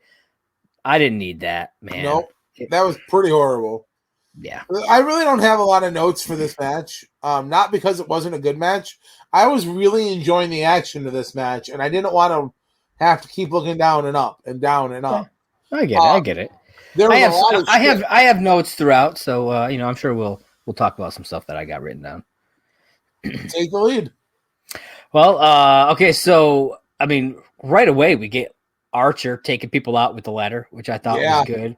But one of my favorite things that happened in this match, and it was pretty early on, Penta using the ladder for a sling blade. I was like, that was brilliant. Yeah. That's perfect, man. Yeah. Jack Evans comes out with a boombox. Yes, at one point. See what else we got here. Oh, there was a move. I don't remember if it was I don't know if it was like a power bomb or what it was, but Scorpio Sky got slammed to the ground and he clipped his head on the ladder. Oh yeah. And I legitimately was afraid for that dude. You mean like it was towards like the ending of the match almost? Like middle? No, it was probably middle, closer to the beginning, but he got slammed down to the ground. Yep. And yep. Yeah. I was just like, yeah, that's what it was. He got razor's edge. But his head just clipped like the leg of the ladder. And then he got launched onto the ladder that had Archer in between it. I was like, Jesus Christ, that dude's head, man. I was legitimately scared for him in that moment because like that wasn't obviously meant to happen. No. There was also a miscalculation where Scorpio Sky was in the ladder and like Archer's using the ladder and just like smashing him a bunch. Oh yeah. And I was like, Jesus Christ, man. Like Scorpio Sky took a lot of abuse in this match. Yes, he did. Put through a ladder at one point too. Yeah. Like there's the ladder between the barricade and the ring, and fucking Archer just picks him up and tosses him. Yeah, I'm like, Jesus fucking Christ. Well, that was when he was out for a while too, wasn't it? Because he was out of the match for a little while. Yeah, he was. And Cody gets out of this match for a little bit too. Dude, fucking speaking of Cody, I have a literal holy shit moment in my notes. Cody just took a destroyer from Penta onto a ladder. Yes. I was like, it was a phenomenal destroyer. Dude, it was sick. I loved it. Now, there is a lot of action. And I know I say this a lot about a lot of matches, but if you haven't seen it, you need to look this one up. We could talk about spots for this entire thing because this match was a spot fest, but you need to see it for yourself. Now, in the end, I have to say though, quick, Ethan Page impressed me in this match. Yeah, I didn't really know a lot about him. I hadn't seen much of his stuff, but I was like, okay, I think that him being the reveal for this match specifically, I think this was a good choice because he did a really solid job here. hell yeah, he did. I was really impressed, man. And then one other thing I wanna mention was that Jake the Snake got involved. Yes, he did. Clotheslined Ethan Page, and then got super kicked by Penta. I was like, I thought that was cool seeing him. It was good to see him getting involved. Yeah, and in a well done manner. Yeah, take some actual bumps. I thought that was really cool. Yeah, it shows that they trust him. Yeah, but in the end, Scorpio Sky makes it up the ladder, grabs the proverbial brass ring. I can't really say proverbial because it was physical. It was there. It's true. This match, and if he ever has hemorrhoids, he can just use it. Yeah. Literally, the last note I have after that though is literally just where is it? Amazing. Nice. That match was phenomenal. Dude, it was. It was such a damn good match. It was. I loved it. And here's the thing. I knew Scorpio Sky won that match before watching this. Yeah, so did I. I had already known that. However, it did not take away from it at all. In fact, it made me like, how is he going to pull this off? Yeah. I saw him get put through that ladder, I was like, how the fuck does he win this? Seriously, he's out of the fucking match for like 10 minutes. I'm like, how the fuck does Scorpio Sky win this match? Oh, yeah. It made me more invested in it. Sometimes that doesn't happen, but this time it definitely did. Now, after the face of the Revolution ladder match, the other big reveal of the night happened. Yes. And it was the reveal of who the WWE superstar, who was the future Hall of Famer, who was coming to AEW, Big Show's knowledgeable pick, was revealed. And now Josh and I were talking about this before we started recording, and both of us were like, we both knew before watching the show who the reveal was. Yeah. But we're like, how do people not know? Because they didn't hesitate. They were just like, ladies and gentlemen, the WWE, or like they were like the future Hall of Famer and the new AEW signee, and his music just hits. There was no wait. There was no nothing. It was just. And if anybody ever watched his TNA stuff, it was that music. Yeah. I mean, and I haven't watched TNA in years. I don't go back and rewatch old TNA, and I instantly recognized that music. Oh yeah, it's My Immortal. Yeah. The issue that I had was, why wasn't the crowd popping while that music was playing? Yeah, I don't know. I don't know if they just forgot. Did nobody in the fucking crowd recognize that music? Because I said, I instantly recognized that music. Now, yes, I knew it was going to be him anyways. Yes. But I still instantly recognized that music. So two things went through my head when I found out that Christian was the one who jumped ship and went to AEW. Yeah. Hell yeah, go Christian. Because, they're going to utilize him well over there. Yeah. But then I thought back to the Royal Rumble, which had just happened like a few weeks ago. And that made that return in the Rumble so much more special because everybody was talking about the moment where Edge and Christian were looking at each other and they were happy and they embraced each other. And I realized that wasn't an embracement of two friends being like, we're doing this together. That was Edge saying goodbye. Yeah. And it fucking broke my heart. Yeah. Because I was like, fuck, man. Like, we thought we were witnessing something fucking awesome. And we were. But not for the reason we thought. Yeah.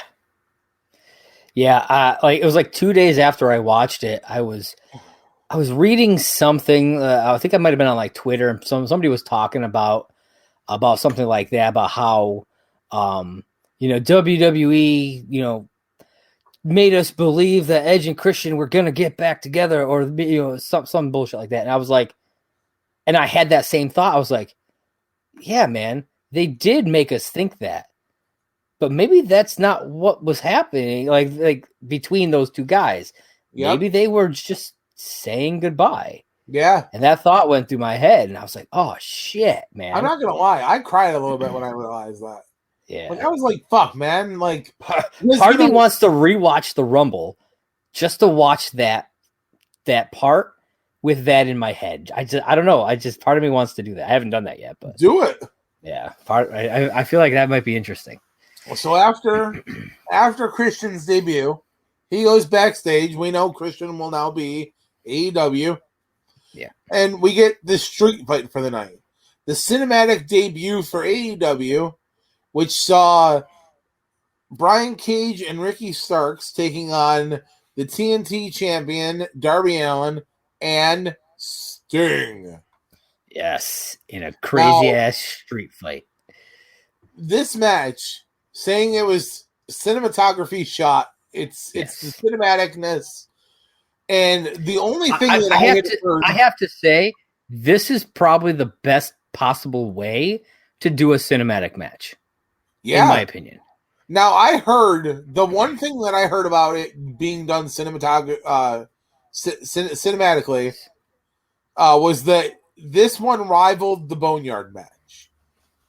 And see, the problem, like, I agree in a sense to that. The only difference that I found that made this one better, you had commentary. Yes. And I loved that. Yes, I loved the commentary edition. Yeah. Because it was lacking in the Boneyard match because nobody was supposed to be there. Yeah. And I'm like, okay, I get it. But yes, the commentary made this element better. But the first thing that came to my mind was the first thing we see is Ricky Starks walking. And I'm like, okay, well, where's he going? Yeah. No, and then he gets like outside and Brian Cage pulls up in the car.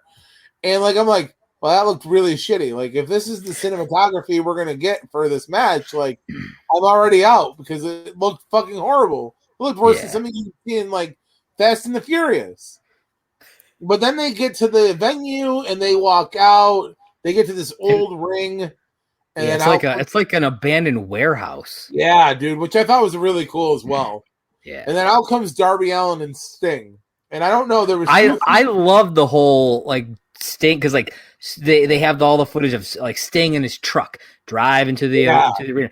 Darby Allin skateboarding through the city. Yeah, and they're showing all this stuff, throughout. And then he comes up and he grabs onto the back of Sting's truck, and they just kind of drive in together. I was like, that's cool, man. I dug that. I don't know. I like that a lot. There were two things about this that I thought was really sweet to start, and I don't know if you caught this. Okay. Sting and Darby split their face paint. And Sting was wearing half of Darby Allin and half his own. I don't think I noticed that, to be totally honest. I don't think I caught that, huh? So when Darby Allin normally paints his face, he only paints half of his face.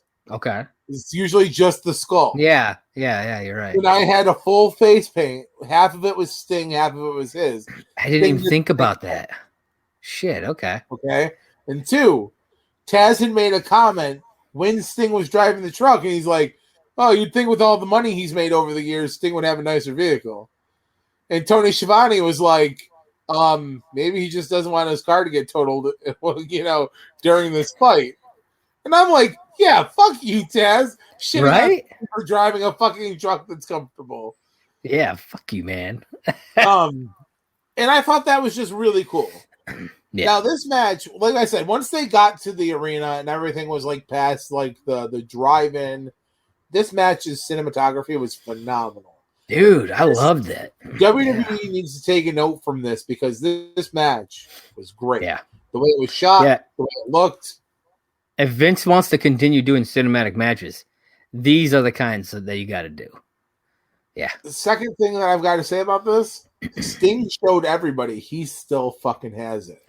Yeah, I was not. I'll be honest with you, John. I was expecting this to be a shit show. Yeah. I really was. Well, I didn't know what to expect from it, to be honest with you. I'd heard good things, but then I started watching it, and I'm like, wow, Sting's really fucking holding his own. Like, Darby Allin took all the beating. Like, that's nothing can be said about that. Darby Allin took all the fucking risk moves. But Sting really held his own. Oh yeah, absolutely, absolutely.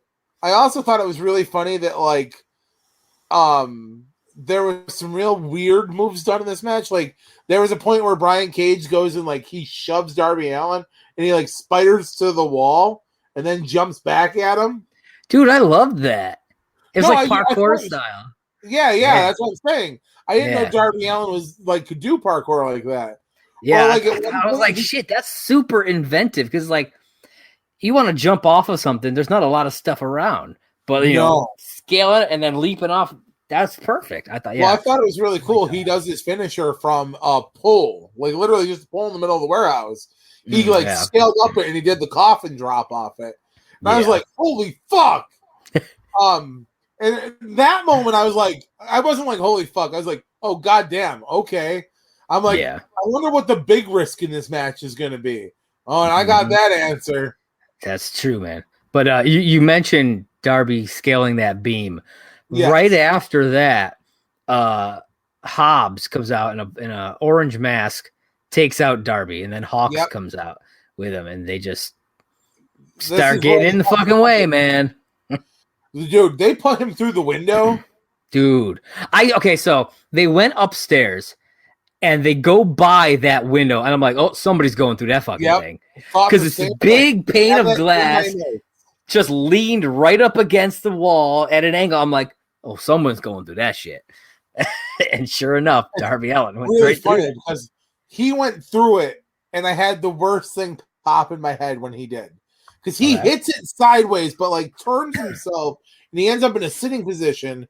And the way like the door fell on him, or like the window fell on him, and I'm going in my head, I'm like, to the window, to the walls. The sweat drips down his balls.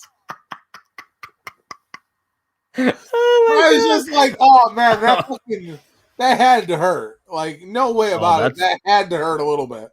That's hilarious, dude.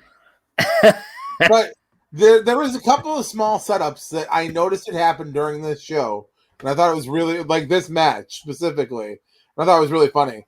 Like at one point, Rick Starks was like, "Oh, Sting, you're nothing without your bat," and Sting fucking throws the bat, and it goes up. Big window. Yeah, like, it goes right up to the top, up to that top floor or that second floor. Then they got up there and they're fighting, and I'm like, nowhere is the bat, not once. And I'm like, okay, whatever.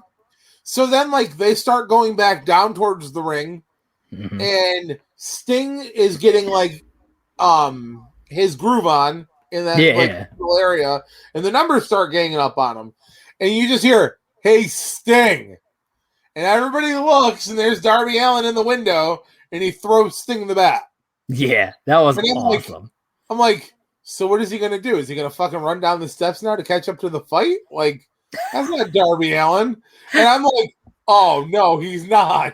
Sting cleans house and throws Brian Cage up on the fucking piece of wood, and I'm like, oh, my God, no. All I thought was he was going to coffin drop from the fucking window to Brian Cage. I was really glad he did an elbow drop, but I really thought he was going to do the coffin drop. Just fucking fold his arms and just fall backwards. I feel like that's probably too big of a risk. Probably. You know what I mean? Probably. Yeah. I mean, that was already like a good 20-foot fall. Dude, that spot was sick. Like, it was commentary awesome. Did a really great job of giving him credit on that. Even Taz was like, yeah, it's like Darby Allin right there. But I'm like, yeah, Darby Allin's the man without fear. He has said this 100 times. He doesn't care. He'll hurt himself. He don't care. That's true. I mean, the angle alone made it look fucking big, but you could tell that was a drop. Oh, yeah. Yeah. And then Sting gets back in the ring with Ricky Starks. Well, you did forget to mention Sting broke his bat. Yes. Oh, my God. I forgot about that. He fucking breaks that bat hard. Dude. Yeah, it's funny because it happens, and he just kind of looks at it, and he's like, whatever, and just throws it and just goes to town, man. I thought that was great. Well, yeah, so he goes back down towards the ring, and he gets Ricky Starks up in there. Yeah. And I'm like, oh my God, like, I didn't even think about the fact that this match had to end somewhere. Now, here's my question. Did it have to end in the ring? I don't know. They never really specified that. Right? Because any street fight I've ever I don't know if I've ever seen a street fight with a ring. You know? No, but I kind of liked how it wasn't all about the ring either. Like they fought in the building. Oh yeah. But yeah, so Sting gets him back in the ring. Sting gets his he goes for the Stinger splash, and Ricky Starks had the turnbuckle cover off, and Sting hits it. And I'm like, shit, man. And they really make you think that Team Taz is going to pick up the win here. Yeah. And you're like, no, man, you can't do this. And of course, Sting, pulls out some retro Sting moves, and him and Darby Allin pick up the win. Yep, after a scorpion death drop, baby. Hell yeah. Baby. Dude, that was man. Just thinking about, just like us talking about it, I'm just thinking about visioning all these things from that match. I just want to go back and rewatch it. I want to know, because like you said, I didn't really get into what happened on Dynamite. Yeah. Darby Allin had to fucking fight Scorpio Sky Wednesday and defend his TNT championship. I want to know how that went. Oh yeah. Yeah, I gotta look that up. But I'm sure it was a good match too. Probably. I really like Darby Allin. I think the kid's got a lot of potential. Yeah, me too. Yeah, I really liked what I saw from him, and I mean, all I knew about him is that he's the guy who did all these weird black and white promos. Yep. You know what I mean? That was really all I knew about him. But I really like what I saw from him. I'm to be honest, I'm glad that we got this pay-per-view. I know that we talked about the match, but I want to talk about how they did the promo package before it as well. Yeah. I will say, when he throws his skateboard through a window and he's like, I'm a hoodlum. And then Sting takes his bat and he's like, smash, smash, smash, smash, smash, smash. And he turns and he's like, I'm a hoodlum. I was like, ha, ha, ha, ha, ha, ha. Hells yeah, man. I thought that was great. Just like how Sting goes full temper tantrum. He's just like, I'm a hoodlum. I mean, how often do you get the chance to do that, really? Right? Just saying. I want to know if that was the same warehouse they shot the Starrcade 97 promo in. How cool would that be? That would be really cool. Just saying. That would I should tweet that at Sting. Do it. Not right now. Do it after the show. Well, ladies and gentlemen, it is time for the main event. It is time for the All Elite Wrestling Heavyweight Championship to be defended in the first ever inside the United States, an exploding barbed wire death match. Yeah, we got some rules here, baby. Go ahead, Josh. 3 sides of the ring wrapped in barbed wire. Any contact with barbed wire triggers explosives on the corresponding side. Now, that is a little misleading. I'm going to say this. I'm going to start off with this. Because it says any contact with any barbed wire is not true. Because the tables that are leaned up in the corners don't set anything off. No, but they have barbed wire on them. So I just want. I noticed that too, because there was a point where Kenny goes up the corner first, and he makes it look like he's trying really hard not to touch the corners, and he didn't. But then Mox fucking goes right into a corner, and nothing happened. Yeah, the corners didn't seem to really. At least the corners that had the empty side, I guess. I don't know. I don't remember if the other corners were like that or not. But okay, so then there are 3 zones on the floor outside the ring that are referred to as triple hell. I don't remember them saying that, to be totally honest with you. They did. Throughout the match at all, but which are all wired explosives. Now, did they actually set off all 3? I don't remember. No, they set off I didn't think so. Okay. I was like, I feel like I only remember them hitting one of those. And I feel like that's a missed opportunity. But it totally was, I kind of get it, because I mean, it took Mox a while to get up off of that floor. Can be won by pinfall or submission. Anything goes. No time limit. Though, I mean, okay, no time limit, though kind of a time limit, because if the contest reaches 30 minutes, all the explosives in and around the ring will detonate. Yes. Which I thought was an amazing fucking premise. Yeah, man. Fantastic.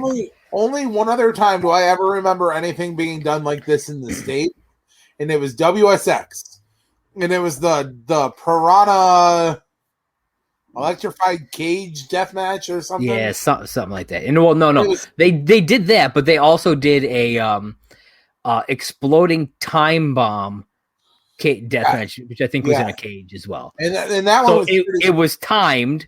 Yeah, but I don't think there was barbed wire involved. Oh no, I don't think there was barbed wire on that one. And jumping ahead, I'm pretty sure in that little post thing that we talked about off air, where Mox talked after the show was over, pretty sure he mentioned WSX, if I heard him right.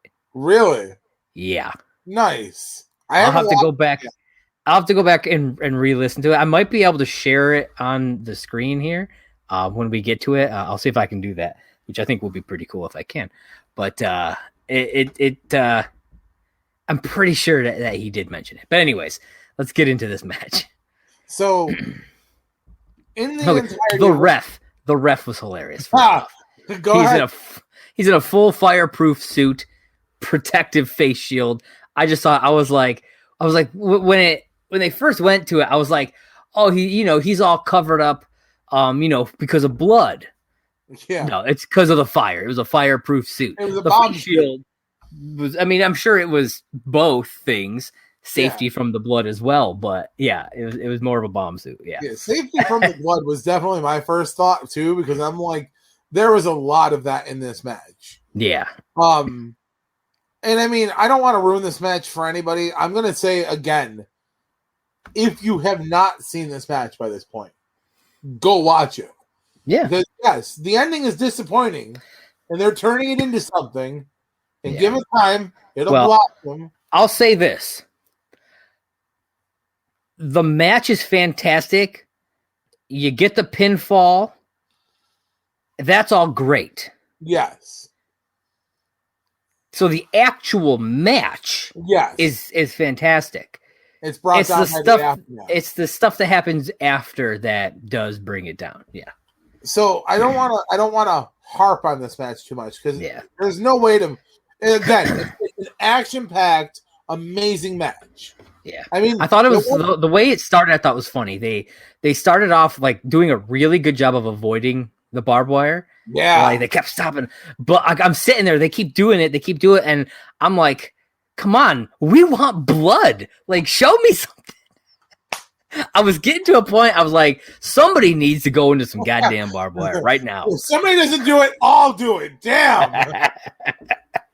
But like I was foaming at the mouth. I thought that was really funny. I thought it was really good respect from them too. Yeah, it was an exchange of even where they're like, "I'm gonna put you into the barbed wire." No, fuck that. I'm gonna put you in the barbed wire. Yeah. And then they're just kind of like at a moment of lull where they're kind of both like, "Well, fuck." And Moxley's like, "Yeah, what now, big?"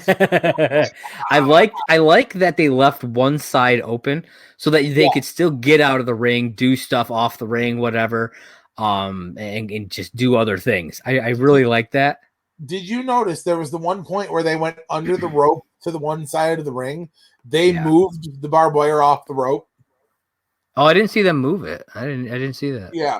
It was towards the middle-ish of the match. When they I remember them going underneath the ring, going like real slow, like underneath the rope. Like real slow at one point. They took the barbed wire off of one of the sides. On the very bottom rope, though. I thought it was funny. I think that's when he wraps it. I think that's pretty much when he wrapped it and started punching Omega in the face. Was that part where it was? I thought he pulled that off of the. No, that might have been off the thing on the floor. I think that was the thing. Well, he did it twice. He pulled some off of one of the broken tables. He also pulled some off of the thing on the floor. Whatever they called it, the stage of hell or whatever the fuck. Yeah, whatever it was. Yeah. I will say this. That paradigm shift where the paradigm shift from the ring apron to the exploding table of hell. Yeah. That was fucking nuts. Dude, yeah, it was. Took all of that. All of it. I mean, you see Omega hit, obviously, but then he just kind of bounces off. Well, so he's not even on it. He hits, but he's off. Yeah. So but there's a funny thing to it too, because they're like, oh, Omega hit this piece of barbed wire on the way down. Let's show it in replay. If you watch the replay, he missed the barbed wire. oh, he missed the barbed wire? Okay. The fucking table and bounces. Oh, okay. Fucking John is just in the middle of the fucking shit. He's just in it. Like, just watching him have to get up from that, I was like, oh my God, man. I want to talk about something I heard and not focus on the match here for a second. I want to pick your brain on this. Okay. I heard there's a possibility this was Jon Moxley's final match ever. Really? Not because he's done with the business completely, but he wants to take a step outside for a few years or something. Because he's going to be a dad? Yeah. Yeah, man. I mean, that was why we stopped when we stopped. Yep. Was because we were both, like I had just became a dad and you were about to be. Yep. I totally get that. I totally get it as well. Now, that being in mind, think about this match. Think about how this match played out. Every time you and I did a crazy stip match, you knew who was going to win just because of how dumb the match was going to be. If I told you me and you were going to have an exploding barbed wire death match, who was going to win that match? This guy. Exactly. Who was going to take most of the brunt of the stupid shit? That guy. Think about that match now, playing out on Well, television. I mean, we did that tack match, that 14,000 thumbtack tables match. Same thing. Like, it's crazy shit, and you always took the brunt of stuff because you were like, "Fuck yeah, I'll do that." Fuck yeah, 14,000? That's nothing, dude. You were totally the Jon Moxley of CBW. I always say he stole part of my gimmick. I'm just saying, I am who I am, but that's true. That's true. He has my respect after this match. Oh, absolutely. Now, so there were a series of explosions throughout this match I want to talk a little bit about. First, we had the rope explosions. Yes. I have to say, I think out of all of the explosions, the rope ones were probably the best. I agree. Maybe the baseball bat one later on. That was pretty cool. That was good. Whoever brought that out? One of the guys brought Good that Brothers. out. That's yeah. That's a close second, I think. But the ropes, I thought they did a great job. And they utilized them several times. Oh yeah. Yeah. I like multiple times per rope. Where Kenny went face first into the ropes, and he's like, I need water, and I was like, oh fuck, wow, they're really. Yeah, man. No, I thought that was good. There's then you get the floor explosion, which I'm like, I get it. I feel like they only because there's just like two pyros on the side. Yep. I was like, okay. I guess they're probably that was a safety thing, but it didn't really impress me that much, to be totally honest with you. The spot did, him hitting it did, but I'm talking specifically about the explosion, not so much. If you want, we can save the last one for when we actually get to the end. Okay. So but, I thought it was really cool that they made a point to mention that nobody ever kicks out of Omega hitting the One Wing Angel. Yes. And so he hits it, and Mox so I like this, but it pissed me off because Mox kicks the rope to get a rope break. And then an explosion goes off, and obviously it makes Omega move. He lets go, and they're like, Mox sacrificed his body. I'm like, he kicked the rope with a fucking boot.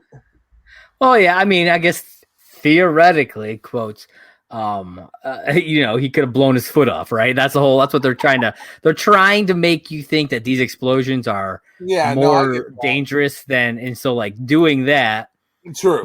He risked blowing his foot off. I get it. They did oversell, the commentary sometimes really oversold some of this stuff. Some of it. Quite a bit. And, so then they set up the chair and they do that second One Wing Angel where Mox goes right through the chin. Fuck, that was sick, man. There was a lot of sick spots this didn't even like involve like a lot of crazy shit like all the others did, like a barbed wire table and shit. But that was nasty. I was just like, fuck. Yeah. Now, before we get into the ending of the match, there's one thing I want to mention, and I've gotten my notes. It's the very first note for this match I had. Okay. And it's funny because it's a direct shot at the WWE. And it's something you and I talk about, and I guarantee you heard commentary say it, and you didn't even think twice about it. Okay. So they're doing the introductions, and Mox is coming out. Mox is the first one out. And they're like, here comes Jon Moxley, the challenger for the champion. It's fitting that he comes out first because the champion should always come out second. Oh. I was like, bravo. Fucking bravo. Wow. Okay. Just thought that needed to be pointed out. Yeah. But, so let's talk about the ending of this match. Yes. One wing angel right through the chair. Kenny Omega pins Jon Moxley. Kenny Omega retains. Good for him. Yeah. Good brothers, him. They're celebrating in the ring. Put on a hell of a show to get there, so. Dude, it was one fuck of a show. Mm-hmm. Don Callis still on commentary. Yeah. And then the big countdown comes up on the clock, or up on the big screen. Yeah. Don Callis grabs Kenny Omega and the Good Brothers, and he gets them out of there. And they at this point, they had already handcuffed Mox's hands behind him. Oh, yeah. And they handcuffed Mox. I forgot about that. That's important. Yeah. And then Omega is standing on the entranceway, boasting. He's got his championship, and they're all like, come on, dude, we got to go. Look at the clock. Yep. We got to go. And all of a sudden, there's commotion in the entrance ramp, and it's Eddie Kingston. Yep. And there's I think there's like 30 seconds maybe, if that, left on the clock. Yeah. And Eddie Kingston runs down to the ring to try to save Jon Moxley. And it doesn't happen. He covers Jon with his body right as the countdown stops. And then you get some sparklers.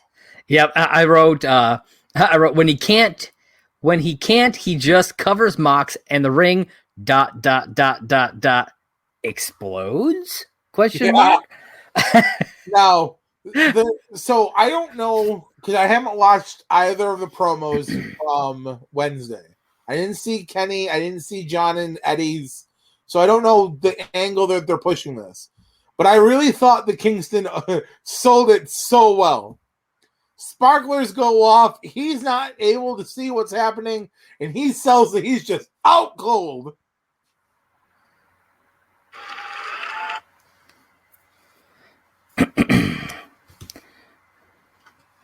Okay, you can see that? Yep. Okay. All right, here it is.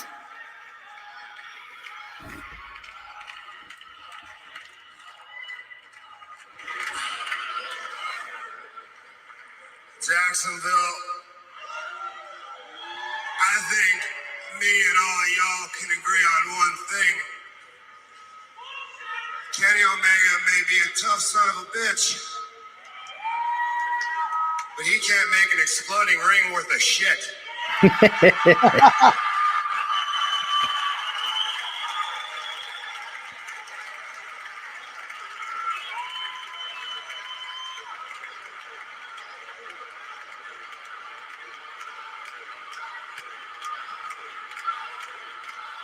I see more dangerous shit on ridiculousness on MTV. What the f***?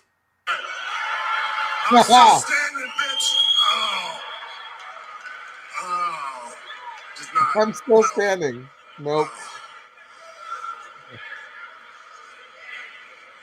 We thank you guys, man, for coming out here during these tough times every time and watching the best pay-per-view product.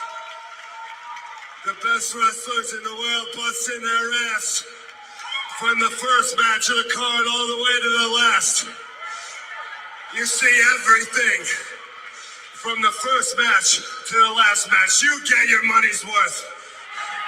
And if there's one thing we do out here at AEW, because we love wrestling just like all you do. We bust our ass, and I have one goal tonight: to lay it all on the line, to bare my soul in this ring and work my ass off like it was the last night I was ever going to get the blessing and the opportunity to do it for you fans. And I accomplished that tonight.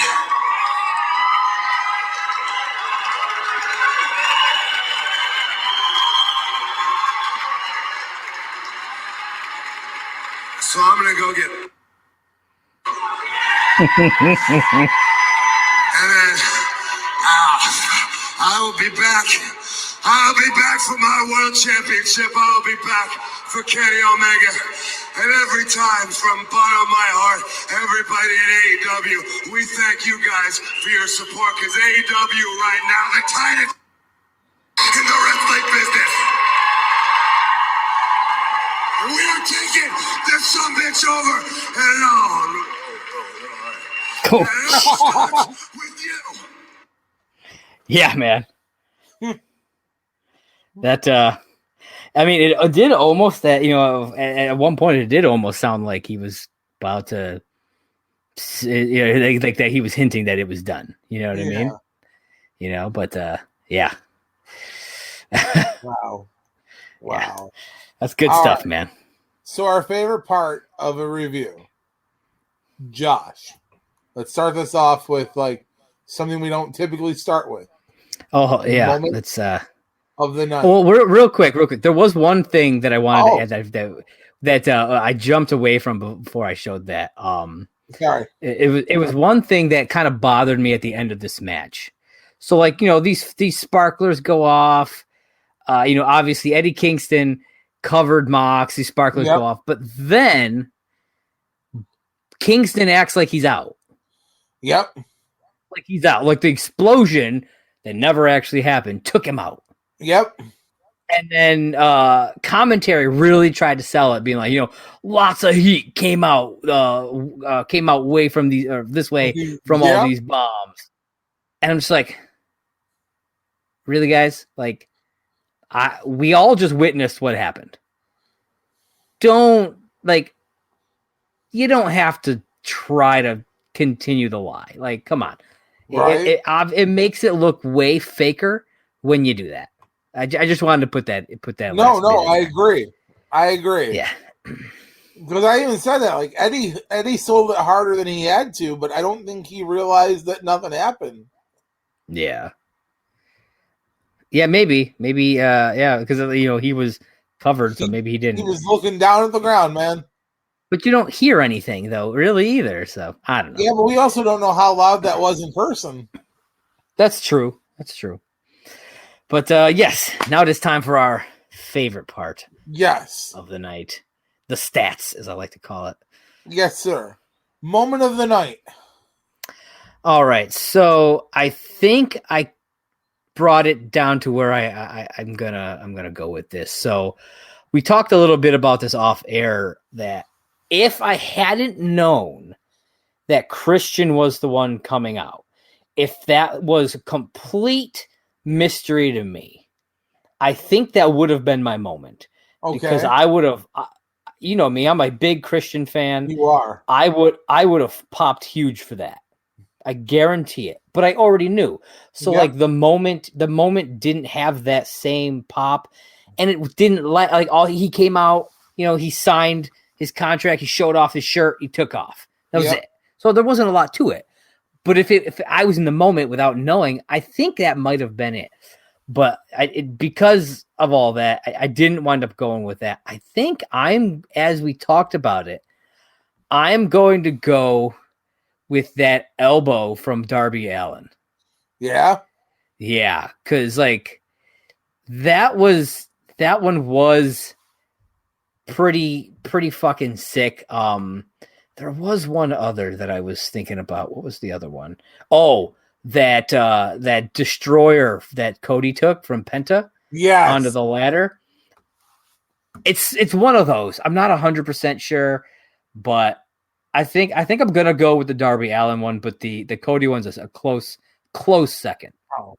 me and you both have great, but mine both come from the same match, whereas yours are two different. Okay. Mine is either the paradigm shift into the fucking barbed wire spot or the one-winged angel onto the chair. Nice. Dude, those are both great spots. Both of those are just like fucking hard hit, like just fucking. When Mox went into the barbed wire, I cringed. I was like, oh my God. And then like watching him get off the table, he's like, ow. I'm like, yes, he was. Kenny Omega's just like, I think I missed the table. What? I'm bleeding? I'm the champ? Yeah. So yeah, those are my moments of the night. Yeah. Okay. Let's move up the ladder to MVP of the night, Josh. For me, it was easy. It's totally Mox for me. Everything that he took in that match. Because he took the majority of everything that happened in that match. He absolutely did. He was the Johnny Storm of the night. That motherfucker had a crimson mask and everything at one point. So to me, I felt like he put it all on the line and he deserved that in my eyes. Absolutely. Darby Allin. Okay. Carrying the brunt of his match with Ricky Starks and Brian Cage. Yeah. Showing the world that he has potential to be who is going to lead the next generation of AEW superstars. Okay. Yeah, I dig that. Now. All right, John. Worst match of the night. You're going to hate me for this. Why? Miro and Kip Sapien taking on Chucky T and Orange Cassidy.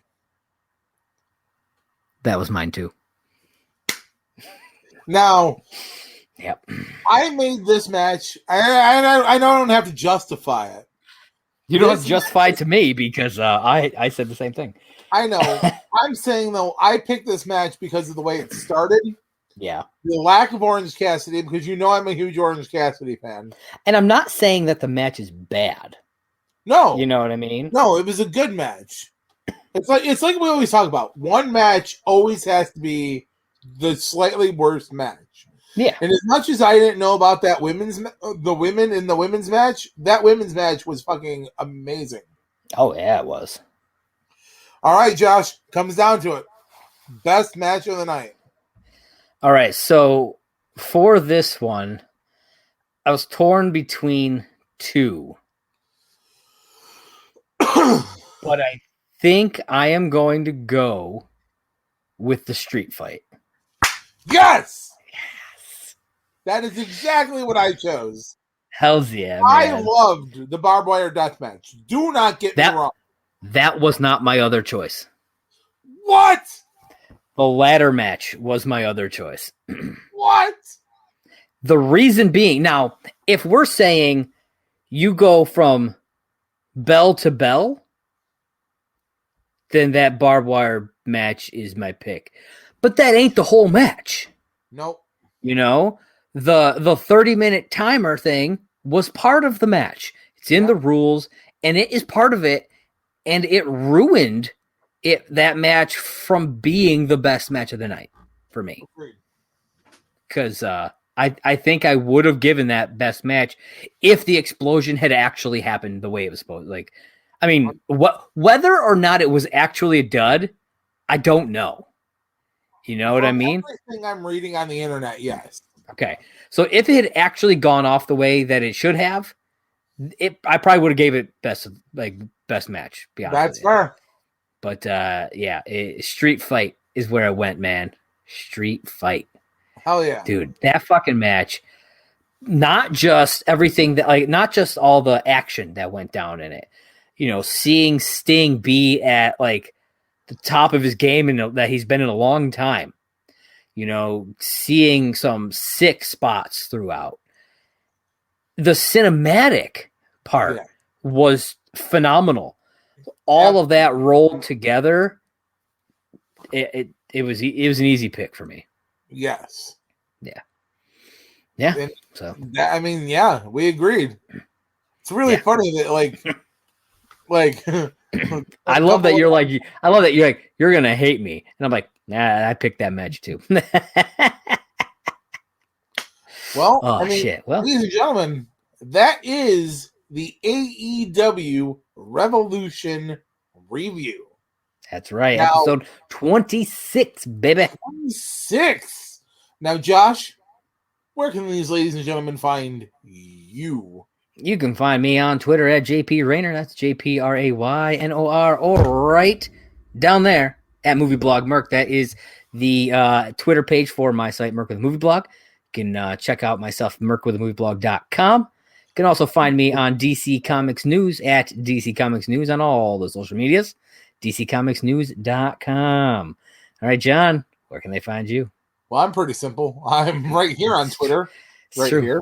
It's Simply Sane J1, where I talk about my podcast, Simply Sane with Jay. It's the Not Your Mama's podcast. I'm also on Facebook at J John Made, but nobody ever reaches out to me there anymore. Nope, nobody cares to talk to that guy sitting on his couch reporting a wrestling podcast. Fuck you. It's true. I mean, what are you supposed to do? I don't even know. Right? I don't even know. But be sure to check us out, Off the Ropes, right here on Twitter, Off the Ropes JJ. You can check out our Anchor page, anchor.fm/offtheropesjj. We also have a Facebook page, Off the Ropes JJ, and patreon.com, Off the Ropes JJ. That's right. Everywhere we are, it's Off the Ropes JJ. And, if you're watching this on YouTube, please be sure to subscribe to our channel for all the great stuff. Hit that like button, that little thumbs up. It'll really help us out. Hit it. Bam, bam, bam. Find as many people as you can to hit it. After you hit like, tell your friends to go on there, watch it, hit like. That's right. For every 5 likes we get, I'll punch Josh in the nuts once. You son of a bitch. Now, also, just because I haven't said this in a while, head on over to anchor.fm/offtheropesjj. He had it down there in the bottom. Go there. Leave us a voice message. We want to hear from you, the people. We want to know what you want to hear, what you want to see, what you want to do. I mean, I'll literally play those on the show. Yes, we'll talk about whatever you want to talk about. We'll ask yourself what you want to do. You want to be a hacker, cold cracker, working at Hewlett Packard? What? True. It's all about those Pentiums, baby. It's all about those Pentiums. All right. Well, we want to hear from you people, so leave it. Yeah. And I'm going to reiterate this: Patreon, man. We got some great stuff there. We've got a bunch of retro match reviews. I actually have another one that'll be going up this month that we already recorded. So, and we have plans to do a lot of other cool stuff. I got some other stuff that I got in the pipeline in my brain that I'm going to talk about with this guy after the show. That whether it stays on Patreon, whether maybe we do a taste of it here on the YouTube channel, just to get you guys enticed. We'll see. And you might see other faces on it. We'll see. Oh, yeah, that's right. I'm excited. I want to bring some new stuff in and really get things going. So definitely join that. And like I said, subscribe to this channel. Hit that like button. Hit that little bell so you get the notifications every time we post something. And John, you got anything else you'd like to add before we wrap this shit up? Nope. I take that as a no. All right. Well, this has been episode number 26 of Off the Ropes with John and Josh. I am Josh. I'm John. And we are down for the count. Catch you guys next time. Love you.